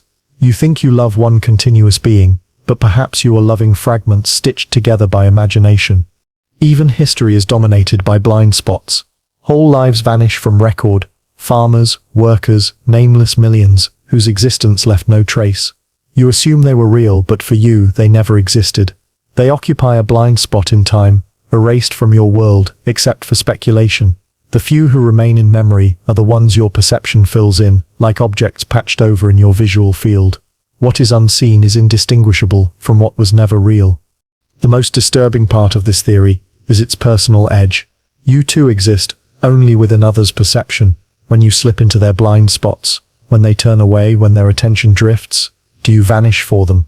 Are you sustained only in their spotlight, collapsing into absence the moment you are unseen? Perhaps everyone exists only as fragments in each other's perceptions, vanishing into mutual blind spots, smoothed over by minds that cannot accept emptiness. The observer's blind spot teaches that reality is never whole, never continuous. It is riddled with gaps, with vanishing points, with people who do not exist for you the moment you fail to notice them. The comfort of continuity is a lie, your brain tells. A patch over absence. Perhaps this is the true structure of life, a tapestry of holes, fragments stitched together by faith. Others vanish constantly, and you are too blind to see it. So the next time you fix your gaze on a stranger, remember that they exist for you only in that spotlight. Turn your head, blink, lose focus, and they may vanish into the blind spot of your perception, gone as though they never were. The world you think is whole may be nothing more than fragments woven together by your refusal to see the gaps. Curtain call of consciousness. Imagine a theater at night.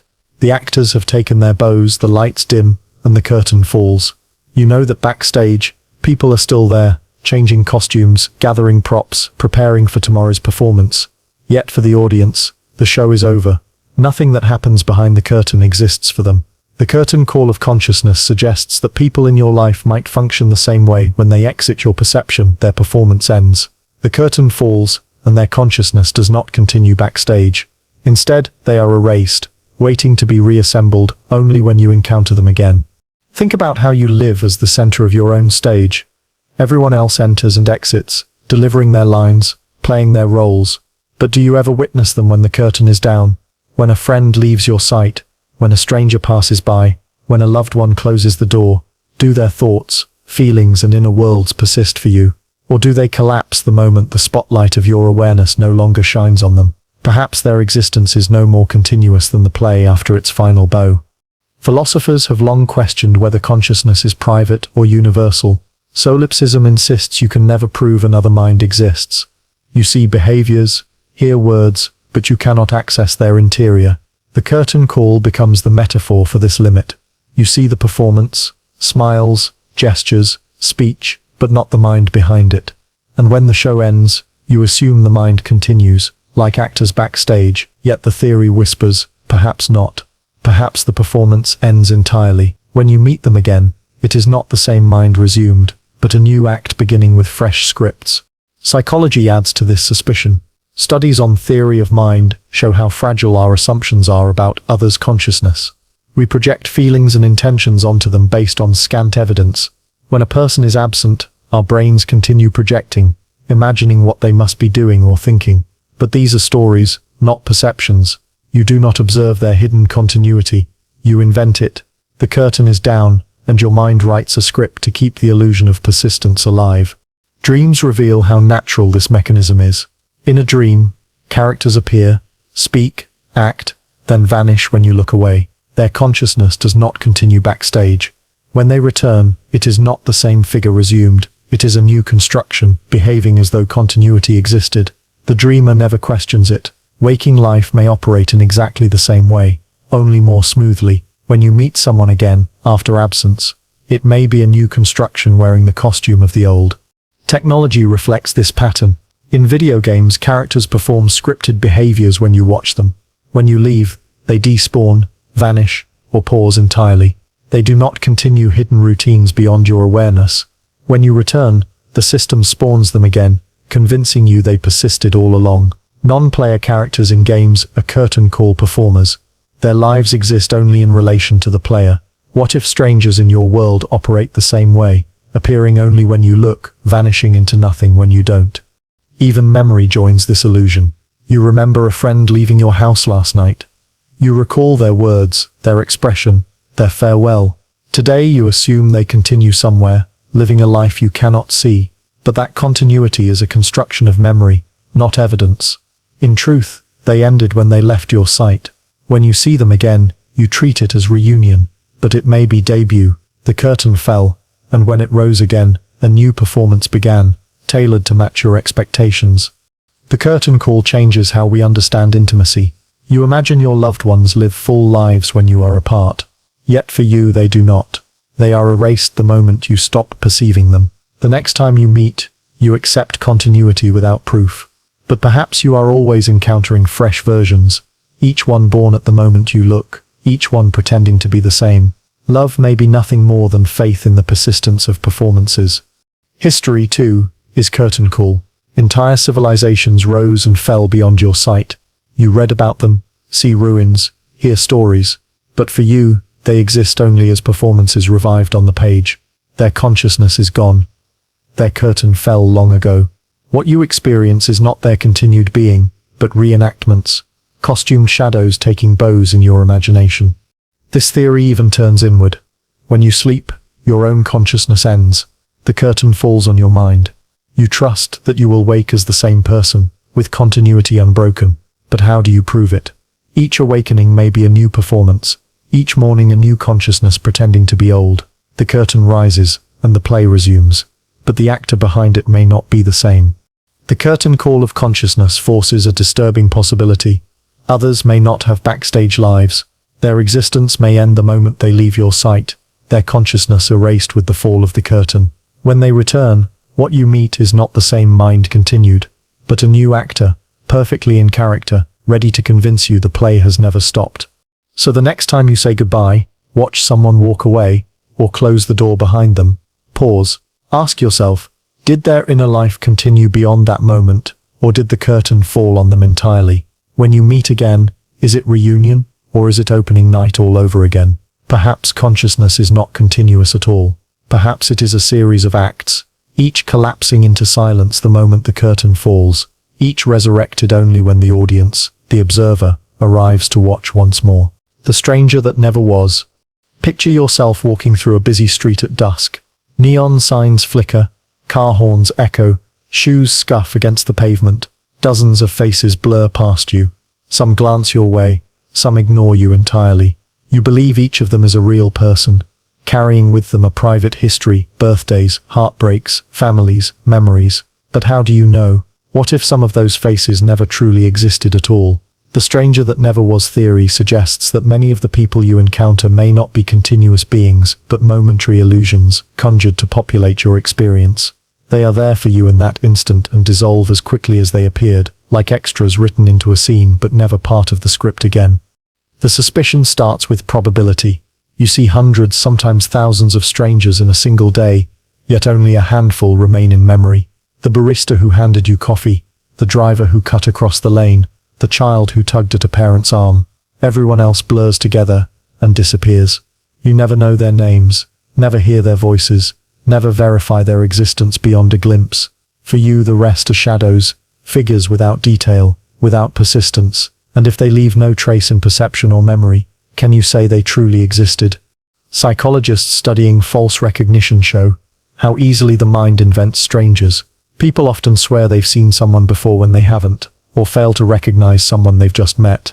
The brain constructs faces, fills gaps, imagines presences. If it can do this by accident, why not deliberately, as part of how reality economizes itself? The stranger brushing past you may be nothing more than a sketch generated to maintain the illusion of a crowd. Once you look away, they are gone, not absent, but erased. Dreams reveal this process vividly. Crowds appear in dreams, filled with people who seem real, bustling, alive, but none of them existed before that dream moment. They were conjured to fill the space, to make the scene believable. You may even speak to one, feel convinced they are alive, only to wake and realize they never were. If dreams can generate entire strangers on demand, why not waking life? Perhaps most of the people you see are dreamlike constructs, projections that never existed beyond the instant they flickered before your eyes. Technology mirrors this idea. In films, extras fill the background of a scene, but they are not characters. They have no backstories, no arcs. They exist only to populate the space. Video games use algorithms to spawn crowds. Faces randomly generated. Bodies programmed to move in patterns. They feel real enough until you focus on them, at which point the illusion unravels. The stranger that never was suggests that waking crowds may operate the same way. Most strangers you see are procedurally generated illusions, placeholders meant to convince you of a living world. They never had lives, because they were never truly there. Philosophy deepens this suspicion. Descartes wondered if the world might be a deception, a grand illusion. Solipsists argue that only your own mind is certain. Everyone else might be projections. The stranger that never was pushes this to its everyday conclusion. Perhaps most of the people you see never existed at all. They were never conscious, never alive. They were fragments of probability, costumes briefly animated, nothing more. Consider how this reshapes relationships. Think about the person you met in passing, a cashier, a taxi driver, a stranger at a bus stop. You recall fragments of them, but do they persist? Or were they never real beyond that brief interaction? Perhaps they existed only as long as necessary to complete the scene, to give you the impression of connection. Their existence ended when you looked away, and if you never see them again, perhaps they never were. Even history echoes this. Millions of lives have been lived and forgotten. For you, they are absent, erased, unknowable. Did they exist for you? Not really. They are abstractions, placeholders in the story of humanity. The past is filled with strangers that never were, at least not in your reality. Their existence is indistinguishable from invention, because you will never perceive them. The most disturbing part comes when you imagine yourself in reverse. For countless others, you are the stranger that never was. They may have glimpsed you in a crowd, but for them you left no trace. You were an outline, a figure dissolved as soon as they looked away. Their world did not hold you as real. You flickered, then vanished, like a ghost passing through their vision. If their perception defines their reality, then in their world you were never there. This theory reframes loneliness. You think you are surrounded by people, buffered against solitude by crowds. Yet if most of those faces never were, you may be more alone than you ever imagined. The crowd becomes a mirage, populated by phantoms that dissolve the instant you move past them. You believe you live in a sea of others, but perhaps you are wading through shadows, alone in a world where most people never existed to begin with. The stranger that never was leaves you with a haunting possibility. The majority of the lives you think fill the world are illusions. They are sketches, projections, momentary constructions built to make your experience feel crowded, textured, believable. They never had histories. They never had futures. They never even existed. Only the few who persist in your perception. Friends, loved ones, those who speak and leave marks, anchor themselves in your reality. The rest dissolve, nameless and unreal, shadows of a world that may be emptier than it appears. So the next time you walk down a crowded street, pause. Look carefully at the faces passing you. Ask yourself how many of them truly exist, and how many are strangers that never were, summoned for a moment, and erased as soon as you look away. Perhaps the world is not full of people at all. Perhaps it is full of phantoms, and you are one of the few who remain. The pause in reality sits theatre. Imagine a play in progress. Actors deliver lines, move across the stage, props shift in rhythm with the story. Then, suddenly, the director calls for a pause. The stage freezes. Actors stand motionless, lights dim, time itself seems suspended. For the audience, it is uncanny. Are the characters still alive in that frozen moment, or has the entire play ceased to exist until it resumes? This image lies at the core of the pause in reality's theatre. The possibility that when you are not perceiving others, the world does not continue in your absence. It pauses, like a performance waiting for your return, holding its breath until the spotlight of your gaze commands it to move again. Life already resembles a stage. You are the constant audience, and others are performers entering and exiting, delivering lines when required, falling silent when you no longer attend to them. Yet think of the countless moments when those performers are beyond your sight. Do their lives continue as hidden dramas, or does the curtain fall and the scene suspend, waiting for your attention to bring it back into motion? If reality is a theater for your perception, then absence is not continuity, it is pause. Psychology provides eerie hints in inattentional blindness experiments. When observers are distracted, even large objects moving through the scene are missed. For the observer, those objects did not exist at all in that moment. If entire figures can be erased by distraction, what happens when you are not present at all? Perhaps the world itself enters a state of suspension, paused like a frozen frame. Others are not living independently, but waiting for the play to resume once you return. Memory also betrays this pause. When you leave a place and come back hours later, you accept it as continuous. Yet what do you truly recall of the gap? Nothing. For you, the place went dark, like a stage in intermission. When you re-enter, the lights rise, actors appear, and you are convinced the play never stopped. But your memory holds no evidence of the missing acts. Perhaps there were none. Perhaps continuity is a story you project to cover the silence of absence. Dreams demonstrate this with brutal honesty. In dreams, if you leave a room, nothing continues inside it. When you return, the dream creates a new scene in that moment. Characters who were waiting, there are new constructions, seamlessly pretending to have persisted. The dreamer never questions it. Waking life may work no differently. Reality pausing behind the curtain, resuming with fresh constructions when you look again. Technology mirrors this process. In video games, non-player characters often freeze when outside the player's range. They do not move, act, or continue until the player returns. To the system, this is efficient. Why simulate what the player cannot see? To the player, the illusion of continuity is preserved. But in truth, the world paused, awaiting their gaze. What if reality economizes in the same way? What if every door you close, every street you leave, every person who walks away is not continuing at all, but frozen until you bring them back into being? Philosophy has wrestled with the idea of suspended worlds for centuries. Berkeley argued that existence depends on perception. To be is to be perceived. Without an observer, the world is not. Others countered that God perceives everything, keeping the play alive even when you look away. But remove the divine observer, and the hypothesis becomes stark. Reality may pause whenever you do not attend to it. There is no backstage continuity, no unseen act. There is only the play when you are present. Consider intimacy through this lens. When a loved one leaves the room, you imagine them still there, breathing, moving, existing. But for you, they are not. They are paused, like an actor frozen on stage until your attention restores them. The person who reappears may not be the same one you said goodbye to, but a freshly created version resuming the role without flaw. Love itself becomes a sequence of pauses and resumptions, each meeting less a continuation and more a recreation. History too becomes intermission. Whole centuries are darkened stages, paused from your perspective. When you read about them, the curtain lifts briefly, and the performance resumes in imagination. But for you, those ages were nothing until you turned your attention to them. The past is not continuous. It is paused, waiting to be revived in the theater of memory. The pause also reframes solitude. When you are alone, perhaps the world has not merely withdrawn from you, it has stopped altogether. No one else continues. Theaters stand empty, streets are suspended, conversations are frozen mid-word, everything waits, paused until you look again. This would mean you are not one among many, but the only constant, the sole audience for reality's theater. Without you, there is no play. The pause in reality's theater challenges the very idea of flow. You think of life as a river, continuous, unbroken.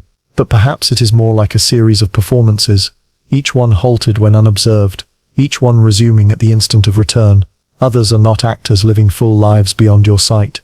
They are performers waiting in silence, frozen until the curtain rises again.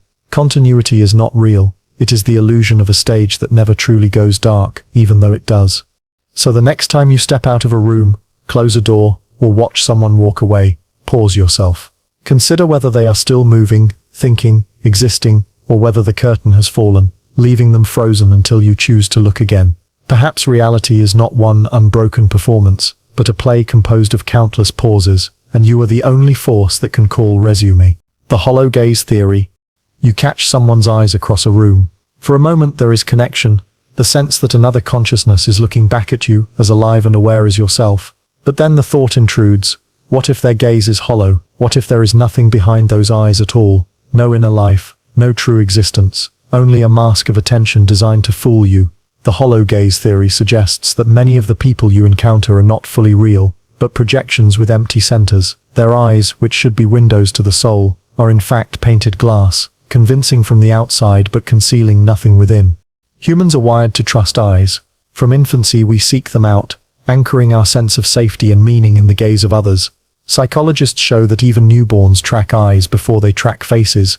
We equate being seen with being acknowledged, being validated. Yet this trust may be misplaced. Eyes can be simulated. Gaze can be faked. A mannequin with painted pupils draws attention, though we know it has no mind. If a stranger across the room looks at you, how do you know they are different? Their gaze feels real because you project your own consciousness onto it. But projection is not proof. Consider the phenomenon of the uncanny valley, when robots or digital avatars almost, but not quite, replicate human gaze. People feel discomfort. The eyes seem empty, soulless. This discomfort arises because we are trained to expect depth, but we sense its absence. Yet what if most gazes, even those of real strangers, are just as hollow? You cannot access their inner lives. You cannot prove they exist. Their gaze reassures you, but reassurance can be manufactured. Dreams reveal this hollowness. In dreams, figures look at you, and you feel the weight of their gaze. Yet you know upon waking that they had no inner world. Their eyes were empty reflections, animated only by your dreaming mind. If this can happen in dreams, why not in waking life? Strangers' eyes may be no more substantial than dream gazes, simulations convincing enough to fool you into believing in other minds. Philosophy has long circled this problem. Solipsism insists that only your consciousness is certain. Others, no matter how vivid, cannot be proven. Their gaze is not evidence. It is an appearance. Sartre called the gaze of the other, a force that makes us aware of ourselves. But what if even Sartre's other is hollow? What if their gaze is not proof of their reality, but a mirror reflecting only your need to be seen? Technology makes the hollow gaze more tangible. In video calls, you often see the frozen eyes of someone whose camera has lagged. They look at you, yet they are not truly there. Or think of artificial intelligence generating faces, eyes that look startlingly alive, but are nothing more than code. You stare into them and feel presence, but there is none. If machines can do this, why not the universe itself? Perhaps most strangers are artificial presences with hollow gazes, constructed illusions that never had a soul. Intimacy sharpens the unease.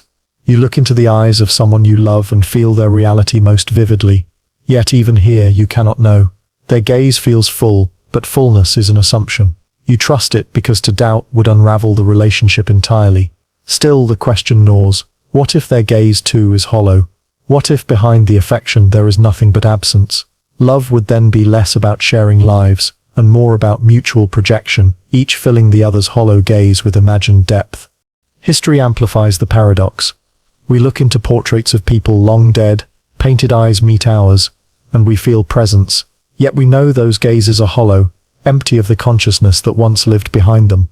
But what if that hollowness applies not just to the past but to the present? Strangers' gazes today may be as vacant as those in old paintings. The illusion of depth does not prove depth. It only convinces you for long enough to move on. The hollow gaze theory also reframes crowds.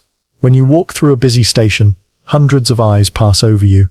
Some meet yours briefly, some glance away. You feel surrounded by lives, each filled with thought. Yet what if those eyes are hollow? What if they are not windows but painted illusions, surfaces without interiors? The crowd would not be a mass of consciousness, but a theater of mannequins, their gazes nothing but masks. This possibility unsettles because it cuts at the root of social existence. We rely on gazes to confirm each other's being, but if the gaze can be hollow, then every encounter is suspect. Every stranger may be a puppet, every friend a projection, every lover a mirror with nothing behind it. The comfort of mutual recognition collapses into doubt. Am I truly seen, or am I only seeing myself reflected back? So the next time you notice a stranger watching you on a train, in a cafe, across a crowded room, pause. Feel the weight of their gaze, then ask, is this proof of their existence, Or is it a hollow performance designed to keep you convinced that others are real? Perhaps their eyes are not windows but mirrors, empty and reflective, lying to you about the depth behind them.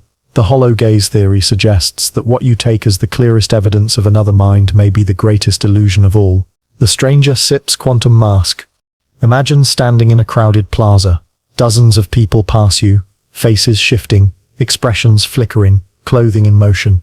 Each seems like a distinct being, carrying the weight of a private history. Yet quantum mechanics whispers another possibility. Perhaps what you are seeing is not the true self of the stranger, but only the version that collapses when you observe them. This is the stranger's quantum mask. The idea that others do not exist as fixed, continuous beings, but as clouds of probability, wearing temporary masks created by your gaze. In physics, particles exist in superpositions, simultaneously in multiple states, until observation forces them into one. An electron is not here or there, but in a haze of potential.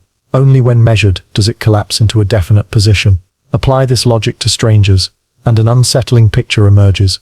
People may not be solid individuals beyond your perception. They may exist only as probabilities, potential beings until your eyes lock onto them. At that moment, they collapse into the mask of a stranger, convincing you they were always that way. When you look away, the mask dissolves, and they return to indeterminacy. Psychology hints at this too.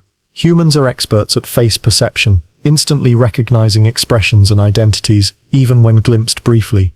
Yet studies show how fragile this is. People often misidentify strangers, confuse faces, or even believe they've seen someone before when they haven't. Your mind constructs the mask from fragments, not reality. When you see a stranger, what you experience is not their true self, but a mask assembled by your brain in an instant, collapsing uncertainty into a face you can recognize. Dreams reveal this process openly. Characters in dreams shift identities constantly. A stranger may wear one mask, then another, transforming fluidly. You accept it as continuous, even though it is not. Their masks collapse in real time, shaped by your attention. Waking life may not be so different. Strangers wear quantum masks that exist only for as long as you observe them. When your gaze drifts, they dissolve back into potential, waiting for the next observer to give them form. Technology mirrors this logic. In video games, non-player characters spawn with randomized features, clothing, voices, faces. Each time you load a scene, the characters wear different masks, yet you accept them as consistent. They are probability clouds collapsed into temporary identities. The stranger's quantum mask suggests that reality economizes in the same way. Strangers may not be fixed beings, but generated identities, collapsing into existence only when needed to populate your perception. This idea destabilizes how we think of continuity. Imagine watching a bus full of passengers. You assume each is a fixed person with a story. But for you, they are masks that exist only while observed. When you look away, they may dissolve. When you glance back, new masks may collapse into place, similar enough that you assume they are the same people. Continuity is not proven. It is a trick of expectation. Even intimacy is not immune. When you meet someone you love, you believe you are encountering the same person across days, months, years. But what if each meeting is simply a collapse of probabilities into a familiar mask? Your loved one may not persist unobserved. They may dissolve into potential, returning as a version close enough to satisfy your memory. Love would then be less about knowing another, and more about trusting the mask that collapses each time you look. Philosophy intersects here. Some traditions argue that identity is fluid, that the self is not a fixed entity but a process. The stranger's quantum mask radicalizes this view. Strangers may not have selves at all beyond the masks collapsed by observers. Their being is contingent, flickering, dependent on the act of being seen. Without observation, they are not hidden. They are undefined. History echoes this as well. Figures from the past survive only as masks. Portraits, names, fragments of text. You never encounter their true selves, only collapsed versions generated by memory and imagination. In this way, the past is a gallery of quantum masks, each one reconstructed when you look, vanishing when forgotten. The same may be true for the living. Strangers are not continuous people, but masks reconstituted each time they enter your field of vision. This theory reframes crowds. The next time you stand in a station or a market, consider, are these hundreds of individuals truly real, or are they probability clouds collapsed into masks for your benefit? When you turn your head, how many dissolve back into potential, their existence unmeasured, undefined. Perhaps you are surrounded not by people but by waves of uncertainty, momentarily wearing faces, because you demanded they exist. The stranger's quantum mask forces a terrifying possibility. Others may not be real behind their appearances. Their identities are temporary, collapsed into masks when observed, erased when ignored. You never meet the same stranger twice, only new collapses masquerading as continuity. Even loved ones may be masks renewed each time you see them. The world becomes a masquerade, and you are the only one who never changes masks, because you are the only one observing yourself. So, the next time you look at a stranger, on a street corner, in a train car, across a cafe, pause, ask yourself, is this a true person with a life unfolding, unseen, or is this simply a mask collapsed for your gaze, a quantum being pretending at solidity? The theory whispers that strangers may never be more than masks, vanishing into uncertainty the moment you look away. When conversations collapse without you, you walk past a cafe and hear fragments of dialogue. A group laughs loudly. A couple whispers over their drinks. Someone mutters into a phone. The sound of conversation convinces you that lives are unfolding beyond your own, that people speak and think whether or not you are involved. But the theory of when conversations collapse without you suggests otherwise. Perhaps those voices exist only when you hear them. When you pass out of earshot, the words do not continue. They stop, dissolve, collapse into silence until you return. Conversation, in this view, is not a river that flows endlessly. It is a performance triggered by your presence, a script that ends when you are not there to listen. Language has always been tied to existence. To speak is to declare being, to inscribe yourself into the world. Yet speech is fragile. It requires an audience. If no one hears it, does it exist at all? Philosophers have long wrestled with this. If a tree falls in a forest with no one to hear it, does it make a sound? The same question applies to strangers' conversations. If no one perceives them, do they persist? Or are they like stage dialogues that stop when the theater is empty, waiting for the next audience member to arrive before resuming? Psychology reveals how much we overestimate the continuity of speech. In studies of phantom conversation, people often believe they overheard more than they actually did, filling gaps with imagination. If you hear the start of a sentence and then noise blocks the rest, your brain invents what was said. This means you don't just miss parts of conversation, you hallucinate its continuity. Extend this outward, and you begin to see the unsettling possibility. Perhaps conversations do not continue without you. You imagine they do, but your mind is inventing flow where none exists. Dreams dramatize this perfectly. In a dream, you overhear people talking, but the dialogue collapses the moment you stop attending to it. Dream characters rarely sustain coherent speech outside the dreamer's focus. If you turn away, their words dissolve into nonsense or vanish altogether. Waking life may not be so different. Conversations could be fragments, performed only while you listen, collapsing into nothing the moment you are gone. Technology offers an eerie parallel. Think of television shows or movies. Characters speak only when the scene is playing. Pause the video, and the dialogue stops, frozen mid-sentence. In video games, non-player characters often speak only when you stand near, walk away, and their chatter ceases. They have no conversations of their own. They exist only when you attend. Strangers might work the same way. Their talk is not independent, but generated as you pass, collapsing into silence when you are not there to hear. Even memory betrays this collapse. Recall a conversation you overheard days ago. Can you remember every line? No. You recall fragments, and your mind fills in the rest. The conversation you think you remember may not have existed as you recall it. Your memory is less a recording and more a patchwork, stitching together scraps into a believable flow. For all you know, the talk ended the moment you walked away, and you've been inventing its continuation ever since. This theory reshapes how we see intimacy. When you speak with someone close, you believe their inner dialogue continues after you part. You imagine them replaying the conversation, thinking of you, continuing unseen discussions in their head. But what if this is not true? What if their dialogue exists only when you hear it?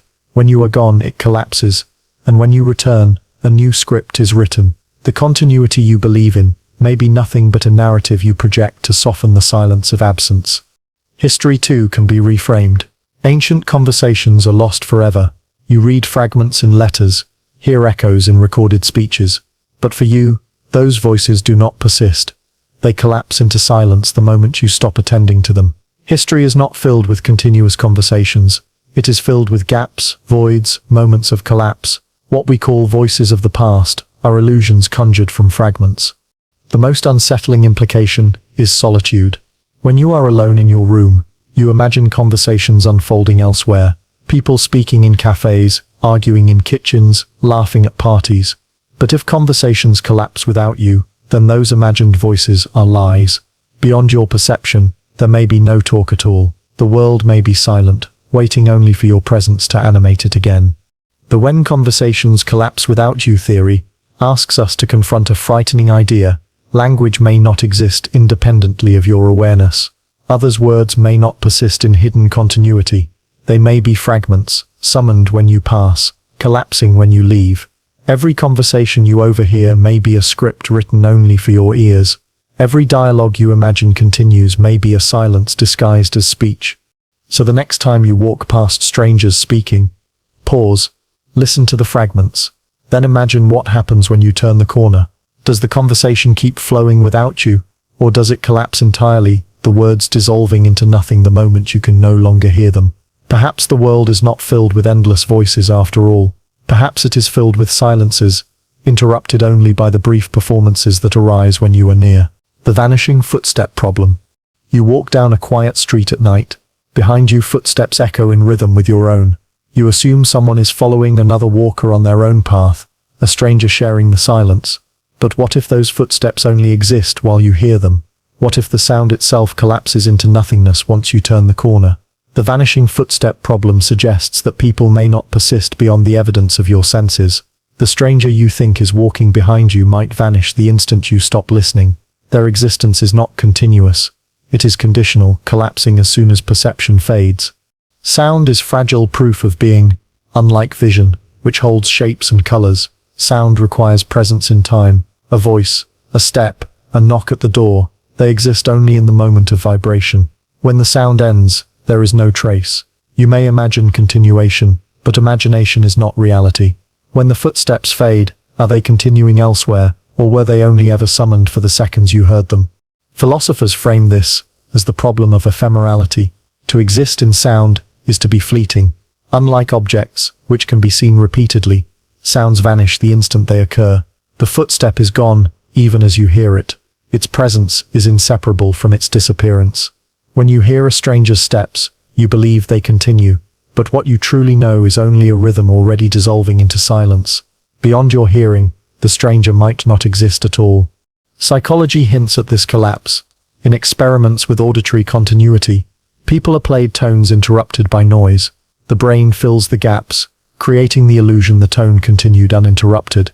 In reality, it stopped. Your mind invented continuity. If this applies to footsteps, then what you think of as a stranger steadily walking may not exist.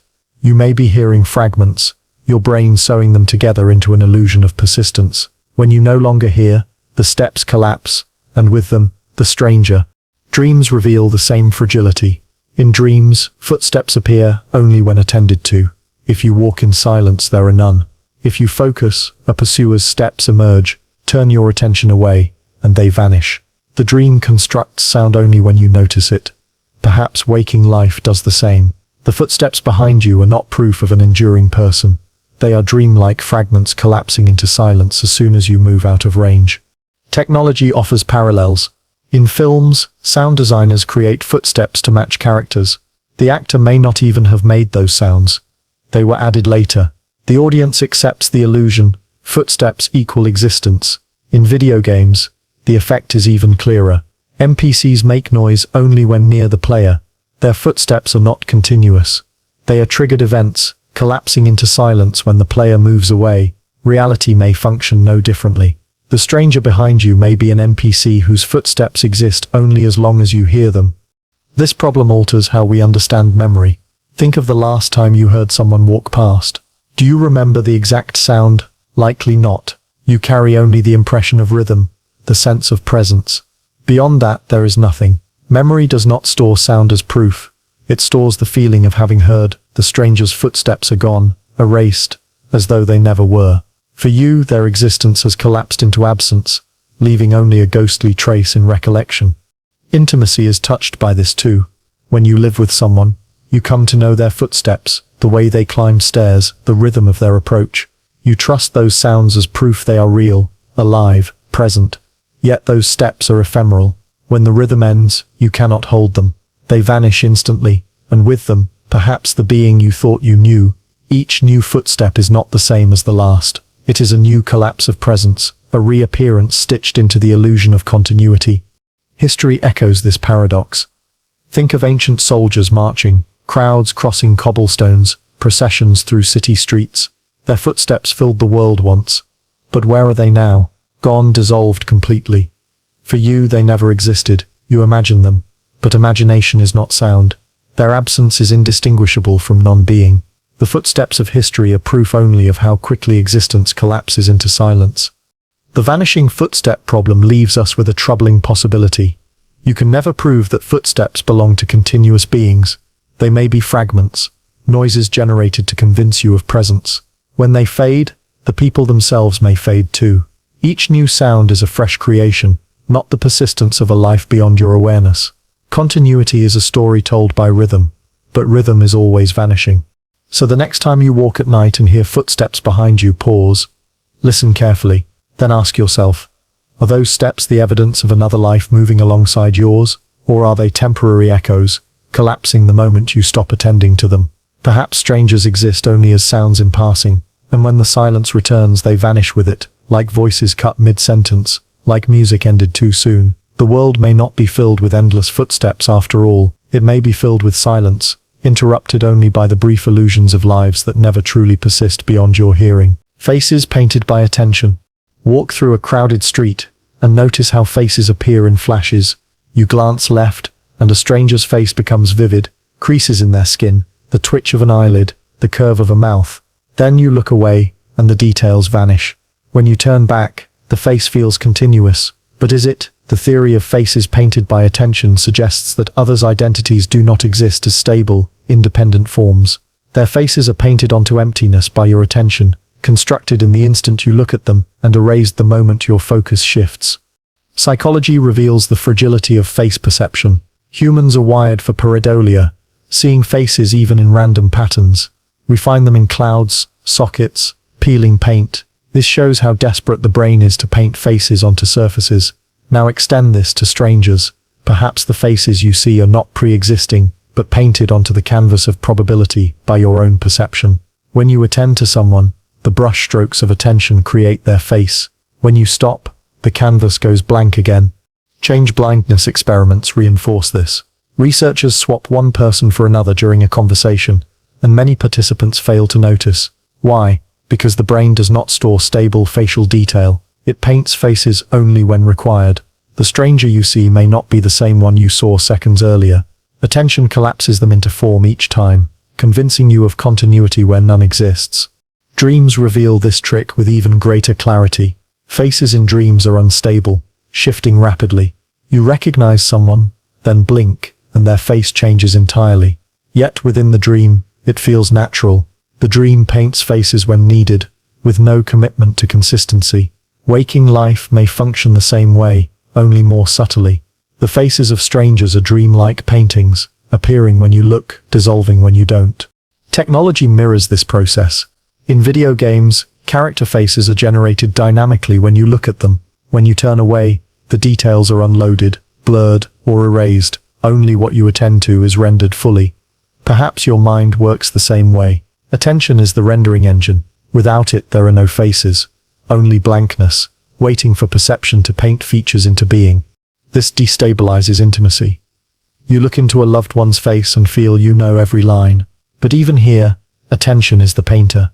Their face does not exist continuously for you.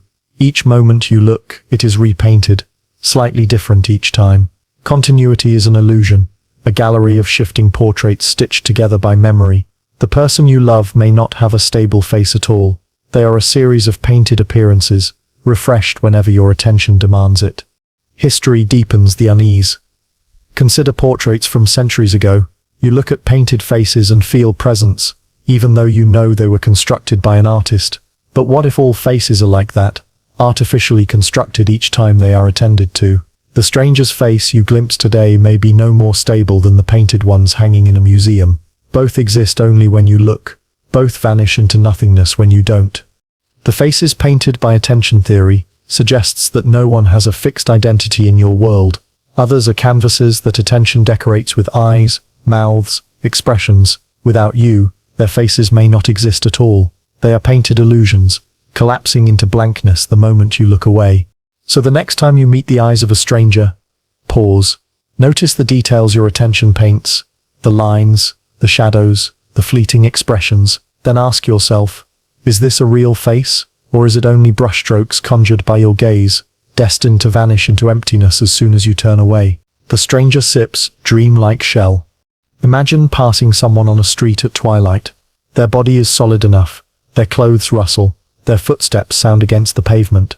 Yet when you look closer, when you really attend, you feel something hollow, as if what stands before you is only a shell, dreamlike in its fragility. The stranger's dreamlike shell suggests that others may not exist as complete beings at all. What you encounter is not the depth of a person, but a fragile surface, a hollow vessel, animated just enough to appear alive. Dreams expose this illusion openly. In dreams, characters walk beside you, speak, laugh, gesture. But when you wake, you realize they had no interiors, no minds, no histories, no continuity. They were shells filled with movement, shadows pretending to be full beings. What if waking strangers are no different? What if the people around you are dreamlike shells, hollow outlines propped up by perception, emptied of anything deeper than the surface you observe? Psychology suggests this is not far-fetched. In studies of social perception, people judge strangers' personalities within milliseconds, often relying on nothing more than faces, posture, or tone. These snap judgments reveal how little depth we actually see. We interact with shells, not souls. We construct imagined interiors to make the shells feel complete, but those interiors are projections. The truth is, for you the stranger is only a shell. Their supposed inner life is invisible, inaccessible, perhaps non-existent. Consider how fragile continuity becomes under this lens. When a stranger leaves your sight, the shell dissolves. When they return, is it the same one, or a newly generated surface with no memory of before? You cannot tell, because you never encounter their supposed depth. You only ever meet the shell, dreamlike and replaceable. Continuity is not proven, it is assumed. The stranger you believe you've seen twice may not even be the same shell at all. Technology reflects this eerily. In films, extras populate backgrounds, figures moving, talking, living, yet they have no backstories, no depth. They are shells, convincing only at the surface. In video games, non-player characters walk streets, speak lines, but if you probe too deeply, the hollowness is revealed. They exist only as shells, programmed to mimic life. What if waking strangers function the same way? Their surfaces are convincing, but behind them lies nothing. Intimacy complicates the picture further. You think of a friend, a partner, someone close. You believe they are not just a shell, but a depth you know. Yet even here, you cannot access their interior. You know them only through surfaces, their words, their expressions, their gestures. The interior you imagine is built from these fragments, not directly known. They may be as dreamlike and hollow as any stranger. Love may be less about sharing souls, and more about trusting shells, filling their hollowness with projections of your own making. History echoes this problem. Look at portraits of people long gone. The eyes, the lips, the posture, all are shells. Their interiors, their lives, are inaccessible, vanished. For you, they never existed beyond the surfaces preserved. But isn't this always the case? Even with the living, all you ever encounter are surfaces, dreamlike shells whose supposed depths are stories you invent. This theory reframes solitude. When you feel surrounded by strangers, perhaps you are not surrounded by people at all, but by shells, dreamlike, fragile, empty. Their presence comforts you, convinces you that you are not alone. Yet their hollowness suggests otherwise. You may be more alone than you realize, inhabiting a world of shells animated only enough to keep you from noticing the void. The stranger's dreamlike shell forces us to accept that others may never be more than outlines. Their surfaces are detailed, their movements believable, but their depth is hollow. They are dreamlike, fragile, dissolving when unobserved, reforming when needed. The world is not full of people, but of shells pretending to be people. So the next time you brush past a stranger, pause, look at their movements, their face, their gestures, then ask yourself, is this truly a person with a mind, and a life? Or is this only a dreamlike shell painted for a moment, and emptied as soon as you turn away? Perhaps all you ever meet are shells, fragile masks drifting through a theater that exists only for you, shadows that refuse to speak. Imagine sitting in a waiting room. People shift in their chairs, shuffle papers, glance at phones. You hear the hum of air conditioning, the creak of shoes, the faint rustle of clothing, but no one speaks. The silence stretches, thick and uneasy. You begin to wonder, are these people truly alive? The shadows that refuse to speak theory suggests that many strangers may be nothing more than silent outlines, shadows constructed to fill space but incapable of speech. Their refusal to speak is not politeness, not shyness, but evidence of their absence. They are placeholders, not people, waiting for your attention to decide whether they exist. Speech has always been a marker of life. From the first cries of a newborn to the final words of the dying, voice convinces us of presence. Silence, by contrast, unsettles. A silent crowd feels eerie, unnatural. We expect words, conversation, sound. When silence persists, doubt creeps in. Are these people truly there, or are they shadows, empty forms refusing to reveal themselves? Psychology gives this suspicion weight. Humans assign greater reality to those who speak. Studies show that we remember talkative strangers more vividly, while silent ones fade quickly into obscurity. Silence erases identity. A stranger who never speaks might as well have never existed at all. Their refusal to speak collapses their being, leaving them as nothing more than an outline, an echo without a voice. Dreams make this dynamic undeniable. In dreams, countless figures drift silently at the edges of vision. They stand, watch, linger, but do not speak. They are shadows, unvoiced and empty, waiting in case the dreamer needs them. Only when the dreamer addresses them do they sometimes produce words, and even then, the speech is incoherent. Waking life may mirror this logic. Silent strangers may be dreamlike shadows, shells without voices, present only to maintain the illusion of a populated world. Technology reflects the same pattern. In films, extras often move silently in the background, convincing enough at a glance but hollow when scrutinized. In video games, background characters walk streets in silence, their presence enough to suggest life, but never enough to prove it.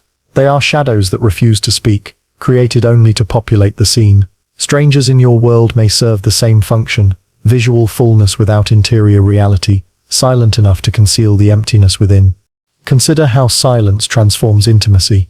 When someone close to you withdraws into silence, you begin to feel distance, even estrangement. Their voice reassures you of their being. Without it, doubt grows.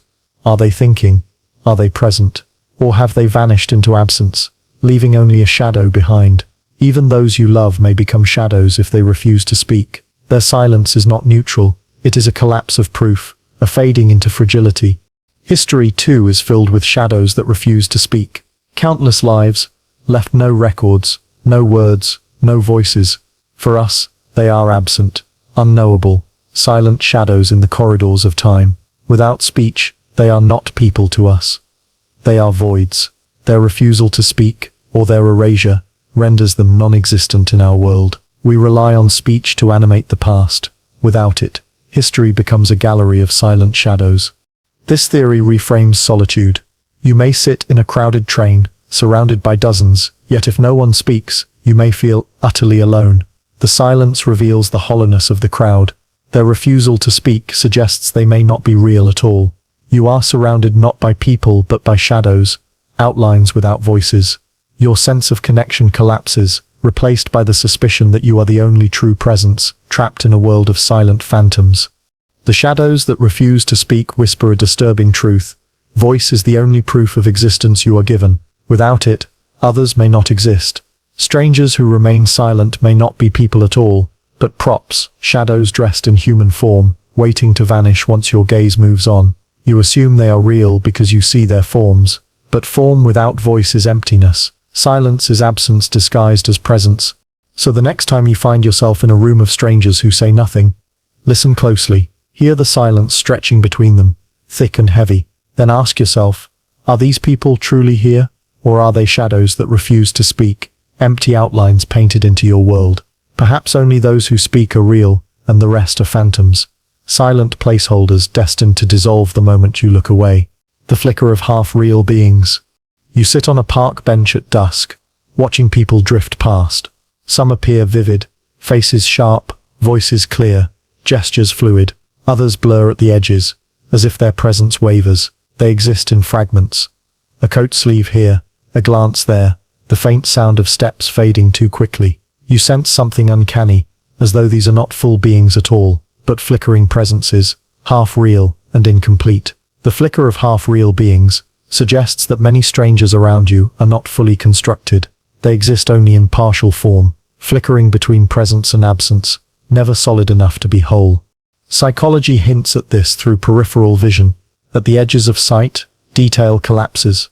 Faces blur, bodies reduce to vague outlines. Yet your brain convinces you the world is complete. But what if those blurred figures are not complete? What if they are half-real, flickering into existence only in fragments, never whole unless your full attention demands it? Perhaps you never encounter full strangers at all, only half-beings stitched together by scraps of perception. Memory reinforces the suspicion. Think of the last crowd you moved through. How many people do you remember clearly? A few perhaps, the one who spoke, the one whose face caught your eye. The rest are impressions, shadows, gestures, vague outlines. For you they never fully existed. They were half-real beings, flickering in the moment, erased in memory. If they had been truly real, would you not recall them more vividly? Their half-existence collapses as soon as you move on. Dreams reveal this more starkly. In a dream, characters often appear fragmented. They may have faces without voices, bodies without clarity, identities that shift and blur. They feel half-built, half-present, flickering in and out of coherence. The dream never wastes energy on fully rendering them, because they do not need to be whole. Perhaps waking life operates the same way. Most strangers are not entire people but half-real beings, flickering between presence and nothingness. Technology mirrors this truth. In films, background characters are often blurred, out of focus, incomplete. They move enough to create the illusion of life, but if you looked closely, there is no depth. In video games, distant characters are rendered in low detail, faces blank, gestures robotic, until you approach. They are half-real, flickering placeholders awaiting attention. Strangers may be no different. Their half-existence is efficient, convincing you of fullness while never truly being whole. This theory reshapes intimacy. You believe your loved ones are fully real, continuous beings, yet even they may flicker in and out of partial presence. You do not perceive them entirely at once. At times their words are vivid, at others you forget details of their face, their gestures, their presence. They too may exist for you, only as fragments, half-real, stitched together by your imagination. Love itself may be a faith in continuity, where only flicker exists. History amplifies this illusion. Entire populations lived and died, yet for you they are incomplete shadows, names without faces, faces without voices. They are half-real in memory, flickering only when you call them to mind. They never exist fully for you because you never perceive them entirely. History is a gallery of half-real beings, flickering in and out of existence with each act of attention. The flicker of half-real beings also reframes loneliness. You may think you are surrounded by people, but if most are only half-real, then you are surrounded by fragments, not presences. Their flicker gives the illusion of company, but not solidity. You may be more alone than you think, inhabiting a world populated by outlines, incomplete beings that vanish when unobserved. Philosophy lingers here as well. The self is often considered continuous, but even you flicker in awareness. You forget yourself, lose track of time, vanish into distraction. If you flicker, why not others? Perhaps everyone is half-real, appearing only in moments of focus, dissolving in between. Existence itself may be less a steady flame, and more a strobe, fragments pieced together into the illusion of continuity. The flicker of half-real beings leaves us with a haunting possibility. Strangers are not full people for you. They are fragments, partial presences, flickering at the edges of perception. Their lives may never be whole, never continuous. You meet them only in pieces, an outline, a glance, a sound, and your mind convinces you of their fullness. But perhaps fullness never exists. Perhaps the world is built of half-real beings, flickering briefly before dissolving into absence. So the next time you sit in a crowd, notice how many feel vivid, and how many blur into shadow. Then ask yourself, are these truly complete people, or only fragments painted by perception? Perhaps you are surrounded not by countless lives, but by flickers, half-real beings that vanish as quickly as they appear, leaving you alone in a theater of ghosts. The stranger steps fragile continuity. Picture a stranger boarding a train. You notice them briefly, a scarf wrapped around their neck, a book in their hand, their posture weary from the day. The train lurches forward, and soon they vanish into the crowd of passengers. Hours later, you tell yourself that this person continued their life somewhere else, reading their book, arriving at a destination, walking home. Yet how do you know? The stranger's fragile continuity suggests that strangers do not persist as unbroken beings across time. Their continuity is fragile, dissolving the instant they leave your perception, and reassembled only when you encounter them again, if ever. Continuity is one of the most basic assumptions of existence. You believe that others have steady, ongoing lives, just as you do. But for you, those lives are never witnessed in their fullness. You see fragments, a stranger on a platform, a cashier ringing up your items, a driver in traffic. You assume that between these moments they continue seamlessly, but this assumption is not evidence, it is faith. Their continuity exists only in your belief, not in your perception. Psychology demonstrates how easily continuity is fabricated. In object permanence studies, children believe a toy disappears when hidden. Adults laugh at this, yet adults also rely on assumptions of continuity they cannot prove. When someone leaves a room, you assume they persist behind the door, but you never see it directly. The stranger's continuity is fragile. It exists only if perception demands it. Otherwise, they dissolve into absence. Change blindness experiments reveal something similar. When observers fail to notice when one person is swapped for another, they accept continuity without proof. Their mind insists the person is the same, even when it isn't. If continuity can be fabricated so easily in an experiment, why not everywhere? Perhaps strangers you see later are not the same at all, but new constructs assembled to match your memory. Their supposed continuity may be nothing more than a fragile illusion your mind clings to. Dreams confirm the instability of continuity. In a dream you see someone walk into a room. When you turn away and back, they may have transformed or disappeared entirely. Yet within the dream, you accept it as natural. The dream never guarantees continuity. It only generates what you attend to in the moment. Waking life may be no different. Strangers dissolve when unobserved, then reappear in reconstructed form, convincing you they have continued all along. Technology mirrors this perfectly. In video games, non-player characters often pause when the player is gone. They do not live lives off-screen. When you return, the system spawns them again, performing as though they had been continuous. You never notice the fragility of their continuity, because the illusion is seamless. Perhaps reality does the same. Strangers may not exist when you are not watching. Their continuity may pause, then resume in disguise. This theory unsettles intimacy. You believe your loved ones are continuous beings, living full lives when you are not with them. Yet even here you cannot prove it. You trust that they continue. But what you experience is fragments, a text message, a phone call, a reunion at the door. Each fragment convinces you of continuity, but each may be a fresh construction, fragile and discontinuous. Love may be less about knowing another life, and more about believing in continuity, despite its absence. History is built on the same fragility. We imagine entire civilizations as continuous streams of existence, but what we know are fragments, ruins, artifacts, documents. We stitch them into stories of continuity, but those stories are reconstructions. The people of the past do not persist in your perception. They are fragile phantoms, recalled in fragments, dissolved in absence. The stranger's fragile continuity reframes solitude as well. When you sit alone in your room, you assume countless strangers outside continue their lives. Yet for you they do not. They are absent, and absence is indistinguishable from non-existence. Their continuity is fragile, sustained only when you turn your perception toward them again. Until then, they may not exist at all. Philosophers argue that the self, too, is discontinuous. You are not a steady flame, but a sequence of flickers, each moment stitched to the last by memory. If your own continuity is fragile, why expect more from strangers? Perhaps all being is fragile, dissolving in absence, recreated moment to moment. Continuity is less a truth than a performance sustained by attention. The stranger's fragile continuity whispers that strangers do not persist as whole lives beyond your sight. They are fragile, collapsing when unobserved, reappearing as reconstructions tailored to your expectations. You never prove they are the same. You only assume because the alternative, that continuity does not exist, is too unsettling to accept. So the next time you watch a stranger board a train or vanish into a crowd, pause. Ask yourself, are they truly continuing somewhere else, or has their being dissolved, fragile and unfinished, awaiting the moment your gaze demands they return? Perhaps strangers are not streams of life at all, but fragile fragments, flickering briefly before disappearing into nothingness. Life beyond the closed door.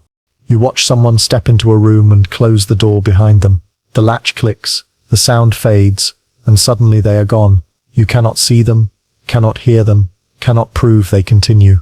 You imagine their life unfolding beyond the barrier, changing clothes, reading, pacing, thinking, but imagination is not evidence. The life beyond the closed door theory suggests that what lies behind barriers may not exist at all. Others' lives might end the moment the door closes, dissolving into nothing until your gaze returns to call them back into being. Doors have always carried an air of mystery. They separate seen from unseen, known from unknown. When closed, they demand faith that life continues beyond them. Yet faith is not certainty. For you, the closed door is an erasure. The person behind it ceases to exist in your perception. Their life continues only in story, never in experience. And what if story is all it is? Your mind projecting continuity onto a void. Psychology underscores this fragility. In object permanence studies, infants panic when a toy is hidden behind a barrier. For them, it no longer exists. Adults learn to believe in persistence, but belief is not proof. When someone closes a door, you comfort yourself with the assumption they remain, but your perception provides nothing to support it. Perhaps the infant's instinct was closer to truth behind closed doors. Life dissolves. Dreams confirm this logic with ruthless clarity. In a dream, when you close a door, what lies behind it ceases to exist. If you reopen it, the dream constructs something new. It may resemble what you expect, but it is never continuous. Waking life may be structured the same way. A closed door is not concealment. It is annihilation, a pause in being until observation resumes. Technology reflects this in uncanny ways. In video games, rooms behind closed doors are often not rendered. They exist only when the player enters. Until then, they are empty space, waiting to be constructed. When you open the door, the system generates what you expect to find. Strangers in your life may function the same way. They do not persist behind doors. They vanish, and when you open the door again, they reappear in reconstructed form, as though they had always been there. This theory unsettles intimacy. You say goodnight to a loved one, watch them enter a bedroom, hear the door close, you imagine them lying down, drifting to sleep. But for you they may not exist at all, until you see them again in the morning. Each reunion may not be continuation, but recreation, a new version carrying the memory of what you expect. Continuity is assumed, never proven. Love may be built less on shared time than on repeated recreations behind closed doors. History deepens the strangeness. Think of ancient rooms, long sealed, tombs, chambers, buried houses. For centuries they did not exist for anyone. When discovered, they reappeared, reconstructed from fragments. Were they persisting all that time, or were they nothing, until opened again? The same question applies to the everyday doors in your life. Perhaps behind each one lies nothing until you cross the threshold, at which point reality rushes in to meet you. The life beyond the closed door theory reframes solitude. When you are alone in your room, you imagine others behind their doors, neighbors eating, families talking, strangers resting. But for you, none of this is real. The closed doors erase them. You are the only one left, the only life persisting, while everything else collapses into silence until you step through to reanimate it. Philosophers wrestled with this problem in thought experiments. Berkeley suggested that if no one perceives an object, it ceases to exist unless observed by God.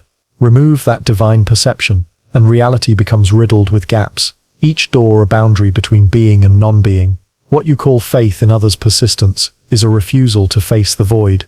Behind closed doors, existence is not hidden, it is gone. The life beyond the closed door theory whispers that reality is not continuous. Strangers may not live secret lives unseen. They may dissolve the moment you lose sight, reappearing only when you open the door again. Each closed door is not a veil over life, but the collapse of life itself. So the next time you watch someone close a door, pause, ask yourself, do they truly continue behind it? or have they already vanished, leaving the room empty? And when you open it again, are you meeting the same person, or a newly constructed presence, born at the moment your gaze demands it? Perhaps there is no life beyond the closed door at all. Perhaps there is only silence, waiting to be painted into being by you. When strangers return different, you notice a cashier at a shop, their voice, their gestures, their face, all clear in memory. Days later, you return and see them again. They greet you in the same way, yet something feels slightly altered, the tone of their voice, the shape of their smile, even the way their eyes move.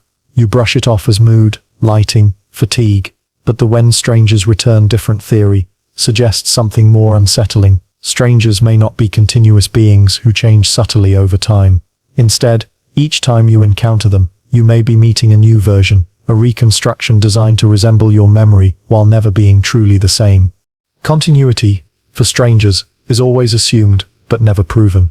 You believe you see the same person again, because your memory stitches fragments together, but memory is fragile, prone to distortion. Experiments in false recognition show that people often fail to notice when one face is swapped for another, especially if the replacement resembles the original. This means your belief in continuity may rest on illusion. The stranger you think returned may not be the same at all, just similar enough to keep you convinced. Dreams reveal this instability with brutal honesty. Dream characters vanish, then reappear as if unchanged, yet they are never the same. A friend you recognize in a dream may shift faces, voices, bodies, yet you accept them as continuous. The dream never guarantees persistence. Each reappearance is a new construction, only loosely tied to memory. Waking life may function the same way. The strangers you think you recognize may not be the same individuals at all, but fresh versions reconstructed at each meeting. Technology mirrors this process. In films and theater, actors step off stage, replaced by understudies or stunt doubles. The audience accepts the illusion of continuity, even when the actor has changed. In video games, background characters despawn and respawn, returning in forms close enough to appear familiar. Continuity is a performance, not a fact. Strangers may operate by the same rule. When they return, you may be meeting replacements designed to fit your expectations. Consider how this affects intimacy. Even loved ones return altered. You see them after hours or days apart, and though they look familiar, subtle differences emerge. Are you truly meeting the same consciousness? Or is this a new construction, equipped with memories, gestures, and histories to mimic continuity?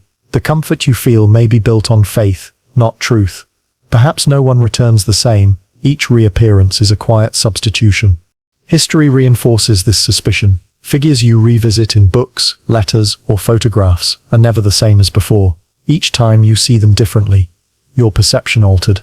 The person who returns from the past is a reconstruction, never the original. The same may be true for the living. Strangers do not return unchanged. They return different, because they are not the same beings at all. They are reassembled to meet you in that moment. This theory reframes solitude. When you are alone, you imagine people continuing elsewhere waiting to return to you. Yet when they do, they may not be the same. Their return is not proof of persistence, but proof of substitution. Each reappearance may be a new version, crafted to reassure you of continuity while concealing the truth that the original is gone. Philosophy lingers here too. Heraclitus claimed you cannot step into the same river twice, for the river is always changing. Apply this to strangers, and it becomes darker. You cannot meet the same person twice, because each encounter is a new construction. The one who returns is not the one who left. Continuity is a myth sustained by your refusal to question it. The when strangers return different theory whispers that no one is ever the same person twice. Strangers dissolve when unobserved, and when they return, they are not continuous beings but replacements, slightly altered, reconstructed to match your expectations. Their differences are small enough to dismiss, but they betray the truth. Continuity does not exist. What you see are serial performances, each one convincing you it is the same show, when in fact the actors have changed. So the next time you recognize someone you have seen before, pause, look at the subtle differences, the voice, the face, the gestures, then ask yourself, is this truly the same person you once met, or is this a new version created to resemble them just enough to fool you? Perhaps no one ever returns as themselves. Perhaps every reunion is not reunion at all, but a substitution, a stranger returned different, convincing you with the mask of memory. The glitch of unobserved others. You glance across a cafe, A stranger lifts a cup, tilts it, and drinks. You turn away for a moment, distracted by your phone, then look back, and the cup is already on the table, the gesture finished. You never saw it happen. You fill in the gap automatically, assuming the motion continued while you weren't watching. But what if it didn't?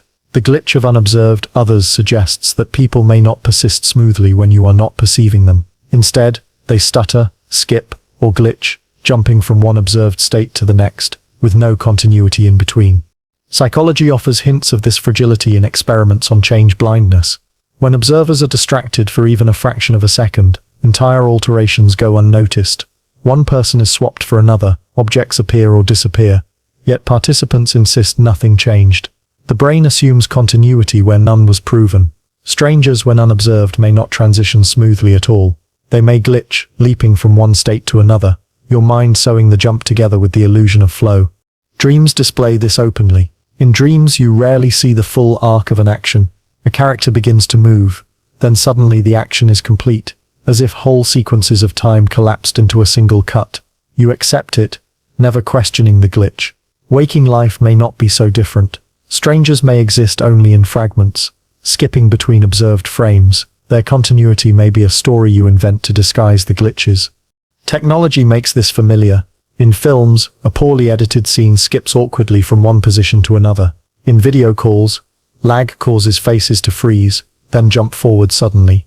In video games, background characters glitch, teleport, stutter, flicker, because the system economizes its processing. You excuse these errors because you know they are simulations. But what if waking strangers glitch in the same way? What if unobserved others skip forward, their actions compressed into fragments, stitched together by your assumptions? Consider how this reframes intimacy. You step into another room, leaving a loved one behind. When you return, they are mid-action, their hand halfway through folding laundry, their voice mid-sentence.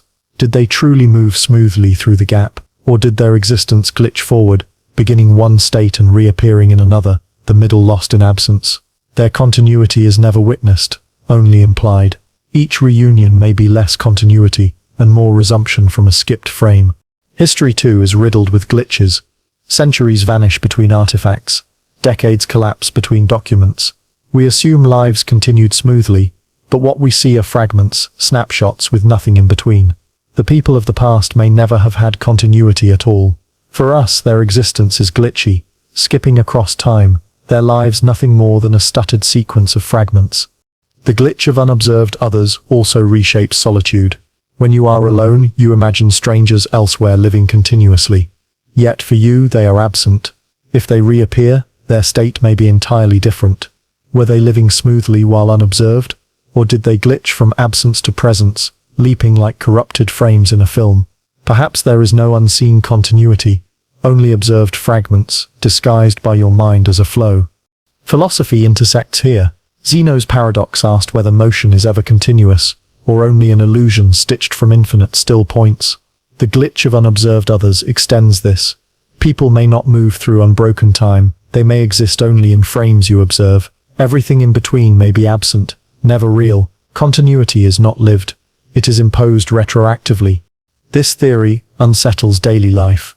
The waiter who sets down your meal, the student scribbling notes, the stranger crossing the street, each may not be moving continuously at all. They may vanish into unobserved gaps, glitch forward into new states, and rely on your brain to smooth the jump. For you, they exist only in fragments. Their supposed flow is nothing but a convenient lie. The glitch of unobserved others whispers that people are not seamless presences. They are broken sequences, glitching forward whenever you look away. You never witness their full continuity, because it may not exist. What you see are fragments stitched into flow, illusions of persistence hiding the truth. Others may not live unbroken lives. They may only exist in frames, skipping forward like flickering film reels in a theater built for your eyes alone. So the next time you glance at someone, look away, then return your gaze. Pause. Ask yourself, did their motion truly flow through the gap, or did they glitch forward, leaping from one frame to the next? Perhaps the world is not smooth at all. Perhaps it is full of skipped beats, and strangers are nothing but stuttering fragments, glitching their way into being whenever you notice them. Awakening alone, in a populated void. You wake from sleep, and open your eyes. The room feels familiar. The walls, the bed, the faint hum of the world returning. Yet in those first moments, before perception fully locks into place, there is a strange emptiness, as if nothing exists until you notice it. The awakening alone in a populated void theory suggests that every morning is not a return to a continuous world, but a birth into a void, briefly filled with illusions. Strangers, crowds, and loved ones populate it. Only when your perception demands them. You are alone until the stage is painted, and you may always be alone beneath the painted surface. Solitude lies at the heart of this theory. At night, the world dissolves when you close your eyes. Dreams substitute fragments, illusions of others, voices with no depth. But when you awaken, how do you know the world you return to is not the same, a dreamlike void populated with phantoms? The people you meet feel solid, but their solidity may be only surface, conjured by perception. Beneath it, you may remain the only true presence in an empty theater. Psychology provides unsettling hints. Studies of hypnopompic hallucinations, visions during the moments of waking, show that people often see figures that are not there, hear voices in empty rooms. The boundary between sleep and waking is fragile, filled with phantom presences. This suggests that what you take as the real world after waking may also be a construction, a populated void created to convince you of continuity. The strangers you encounter may be no more substantial than dream figures, flickering illusions reassembled to keep you from sensing the emptiness. Dreams themselves reveal how natural this process is. In dreams you awaken within the dream world, surrounded by people and places, believing them to be real, yet they are void phantoms, gone upon waking. How can you be sure waking life is not the same? Each morning may be another awakening into a populated void, strangers around you conjured to maintain the illusion of a shared reality. Technology reflects this hauntingly. In video games, each time the player loads a save, the world populates anew, characters appear in place. Conversations resume, crowds gather, yet none of them existed until the moment the game began. Each awakening in the game is entry into a void, populated for the player's benefit. Waking life may operate no differently. Every morning, the void is filled again, strangers spawned into existence, convincing you of a world that never persisted while you slept. History deepens the suspicion. Each era, each generation, each long-forgotten city feels to us like it was continuous, filled with lives lived fully. But what if they were never real in the first place? What if they are reconstructions, populated voids created when we turn our attention to the past? The figures we imagine, workers, rulers, lovers, crowds, may be nothing more than projections painted over emptiness. The awakening alone, in a populated void theory, also unsettles intimacy. When you wake beside someone you love, you assume they persisted through the night, dreaming their own dreams. But for you, they did not exist until you opened your eyes. Their body, their face, their breath, were painted into the void at the moment of your awakening. Their continuity is a story you tell yourself, not a fact you can prove. Each morning may not be reunion, but creation, a new version summoned to fill the emptiness. Philosophy echoes this haunting suspicion. Descartes doubted the world each time he awoke, asking how he could know it was not a dream. The awakening alone in a populated void theory sharpens his question. Even if this is waking, what if you are waking into nothing? What if the world is emptiness, painted with phantoms each time you open your eyes, leaving you forever the lone consciousness in a populated void? This theory reshapes solitude. You believe you are one among billions, living in a crowded world, but for you, those billions may be illusions. Each day you awaken, you may be alone, surrounded only by shadows dressed as strangers. Their voices, their gestures, their histories may be surface tricks, convincing you of presence in a world that is otherwise empty. You awaken alone, and the void is quickly filled with masks. The awakening alone in a populated void whispers a chilling possibility. Each day may not be the continuation of yesterday, but the creation of a new illusion. Strangers are summoned to populate the void, and when you sleep again, they vanish, erased without trace. Continuity is a story, not a reality. You are the only being who persists, opening your eyes each morning into a world that exists only because you look at it. So tomorrow, when you awaken, notice the silence before the world fully forms. Notice how quickly strangers flood into place. Voices outside, faces on screens, figures in the street. Then ask yourself, are these people truly continuous beings, or are they phantoms painted into the void at the instant of your awakening? Perhaps you are alone, always alone, in a world that populates itself with shadows just convincing enough to keep you from seeing the emptiness beneath. The collapse of others in your gaze. The theories have carried you through streets filled with strangers, rooms thick with silence, dreams that dissolve when you turn your head. You've followed disappearing crowds, hollow gazes, fragile continuities, doors that erase lives, glitches that stitch fragments into false flow. Each section has whispered the same haunting refrain. Others may not exist beyond the edges of your perception. You may be alone in a world that disguises its emptiness with flickers, shells, shadows, and masks. Think back to the first time you imagined the disappearing crowd illusion, faces vanishing as soon as they slipped from sight. Did it not feel strange then, yet disturbingly familiar now? Consider the vanishing point of perception, where strangers dissolve into distance, and ask, haven't you already experienced it today, watching someone fade into the horizon? Recall the mirror that lies about others and its deceptive reassurance. Did you not glance at your reflection this morning, comforted by its lie? Every theory you've heard has been less invention than recognition. You've lived them all before, only without naming them. The threads weave together into one endless loop. Silence, when others refuse to speak, erases their presence. Memory, when it pretends continuity, fabricates lives that never were. Faces painted by attention vanish when you blink. Shells dreamlike and hollow walk beside you without depth. Half-real beings flicker at the edges of vision. Continuity collapses behind closed doors, and when others return, they return different. Each fragment of the script has prepared you for the same realization. You are surrounded by phantoms that exist only when you perceive them. But the paradox deepens. If others vanish when unseen, then who are you for them? Do you persist in their blind spots? Or do you too collapse into nothingness when their gaze moves away? Perhaps you are the stranger's half-real being, flickering into existence only when attended to. You may imagine yourself continuous, but can you prove it? Each night, when you sleep, your own consciousness dissolves. Each morning, you awaken into the void, convinced of persistence. But what if you too are merely a shell painted by attention, your own, or something greater's? This is the recursive trap. To question others is to question yourself. If strangers collapse when unobserved, then you collapse when unobserved. If others are fragile continuities, then so are you. You are both the observer and the observed, flickering in and out of being with each shift of awareness. The universe becomes a mirror hall of vanishing presences, each one dependent on attention, each one hollow when neglected. Technology and dreams, invoked throughout these theories, were never side notes but warnings.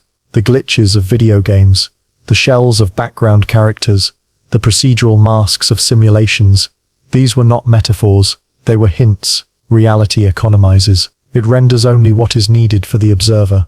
Everything else is paused, dissolved, erased. You have seen it in your own dreams, where crowds exist only in fragments, conversations collapse without you, and doors conceal nothing at all. Why assume waking life is different?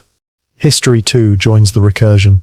You have never met the past. You trust continuity across centuries, but for you those people are gone. Silent shadows refusing to speak, their footsteps vanished, their gazes hollow, their continuity fragile. When you remember them, you create them anew, painting their faces with attention, collapsing them into masks. They exist only in fragments you stitch together, flickering into your world like dream characters. The past is proof not of persistence but of erasure. And so the loop tightens. Every theory you explored, every stranger's vanishing, every shadow's silence was never just about others. It was about the structure of reality itself. If others collapse, then the world collapses. If strangers are half real, then the world is half real. If conversations collapse without you, then history collapses without you. The only thread that remains constant is your own perception. You are the center around which the fragments revolve. Yet even you flicker. Even you dissolve in sleep. Even you awaken each morning into a void quickly repopulated by phantoms. The recursive conclusion asks you to sit with this. You cannot escape the circle. Every attempt to prove others real collapses into another theory of their absence. Every assurance of continuity dissolves into suspicion of substitution. Every act of attention reveals its own limits, painting faces that vanish as soon as you turn away. Even your doubts are trapped. Because to doubt others is to confirm your role as the only observer, and to confirm your role is to isolate yourself further in the void. So where does this leave you? Alone, perhaps, or worse, surrounded by shadows, pretending not to be shadows. Each stranger may smile, speak, walk beside you, but their solidity is never proven. Each loved one may seem constant, but their continuity is fragile, reconstructed at each meeting. Each crowd may appear alive, but it may be nothing more than a dreamlike performance, paused the moment you look away. And yet, this very uncertainty is the theater you inhabit. Without it, life would be too certain, too solid. With it, every moment carries the haunting possibility that you are the only one awake, the only one continuous, the only one watching. Others may vanish, collapse, glitch, flicker, but you remain perceiving, questioning, caught in the loop. The script closes where it began. You walked into this labyrinth with the question, what if other people stop existing when you look away? Now you know the question cannot be answered, because every answer collapses into itself. To say they continue is faith without proof. To say they vanish is terror without escape. To hover between both is the paradox, the place where you now live, suspended in uncertainty. So tonight, when you turn off the lights and the world dissolves into darkness, ask yourself, are the people you leave behind still there, thinking, breathing, living, or have they already collapsed, shadows erased behind the closed door of your perception? And when you awaken tomorrow, in that fragile moment before the void is repopulated, ask again, did the world ever exist without you? Or are you forever awakening alone in a populated void, surrounded by masks designed only to convince you that you are not utterly terrifyingly alone?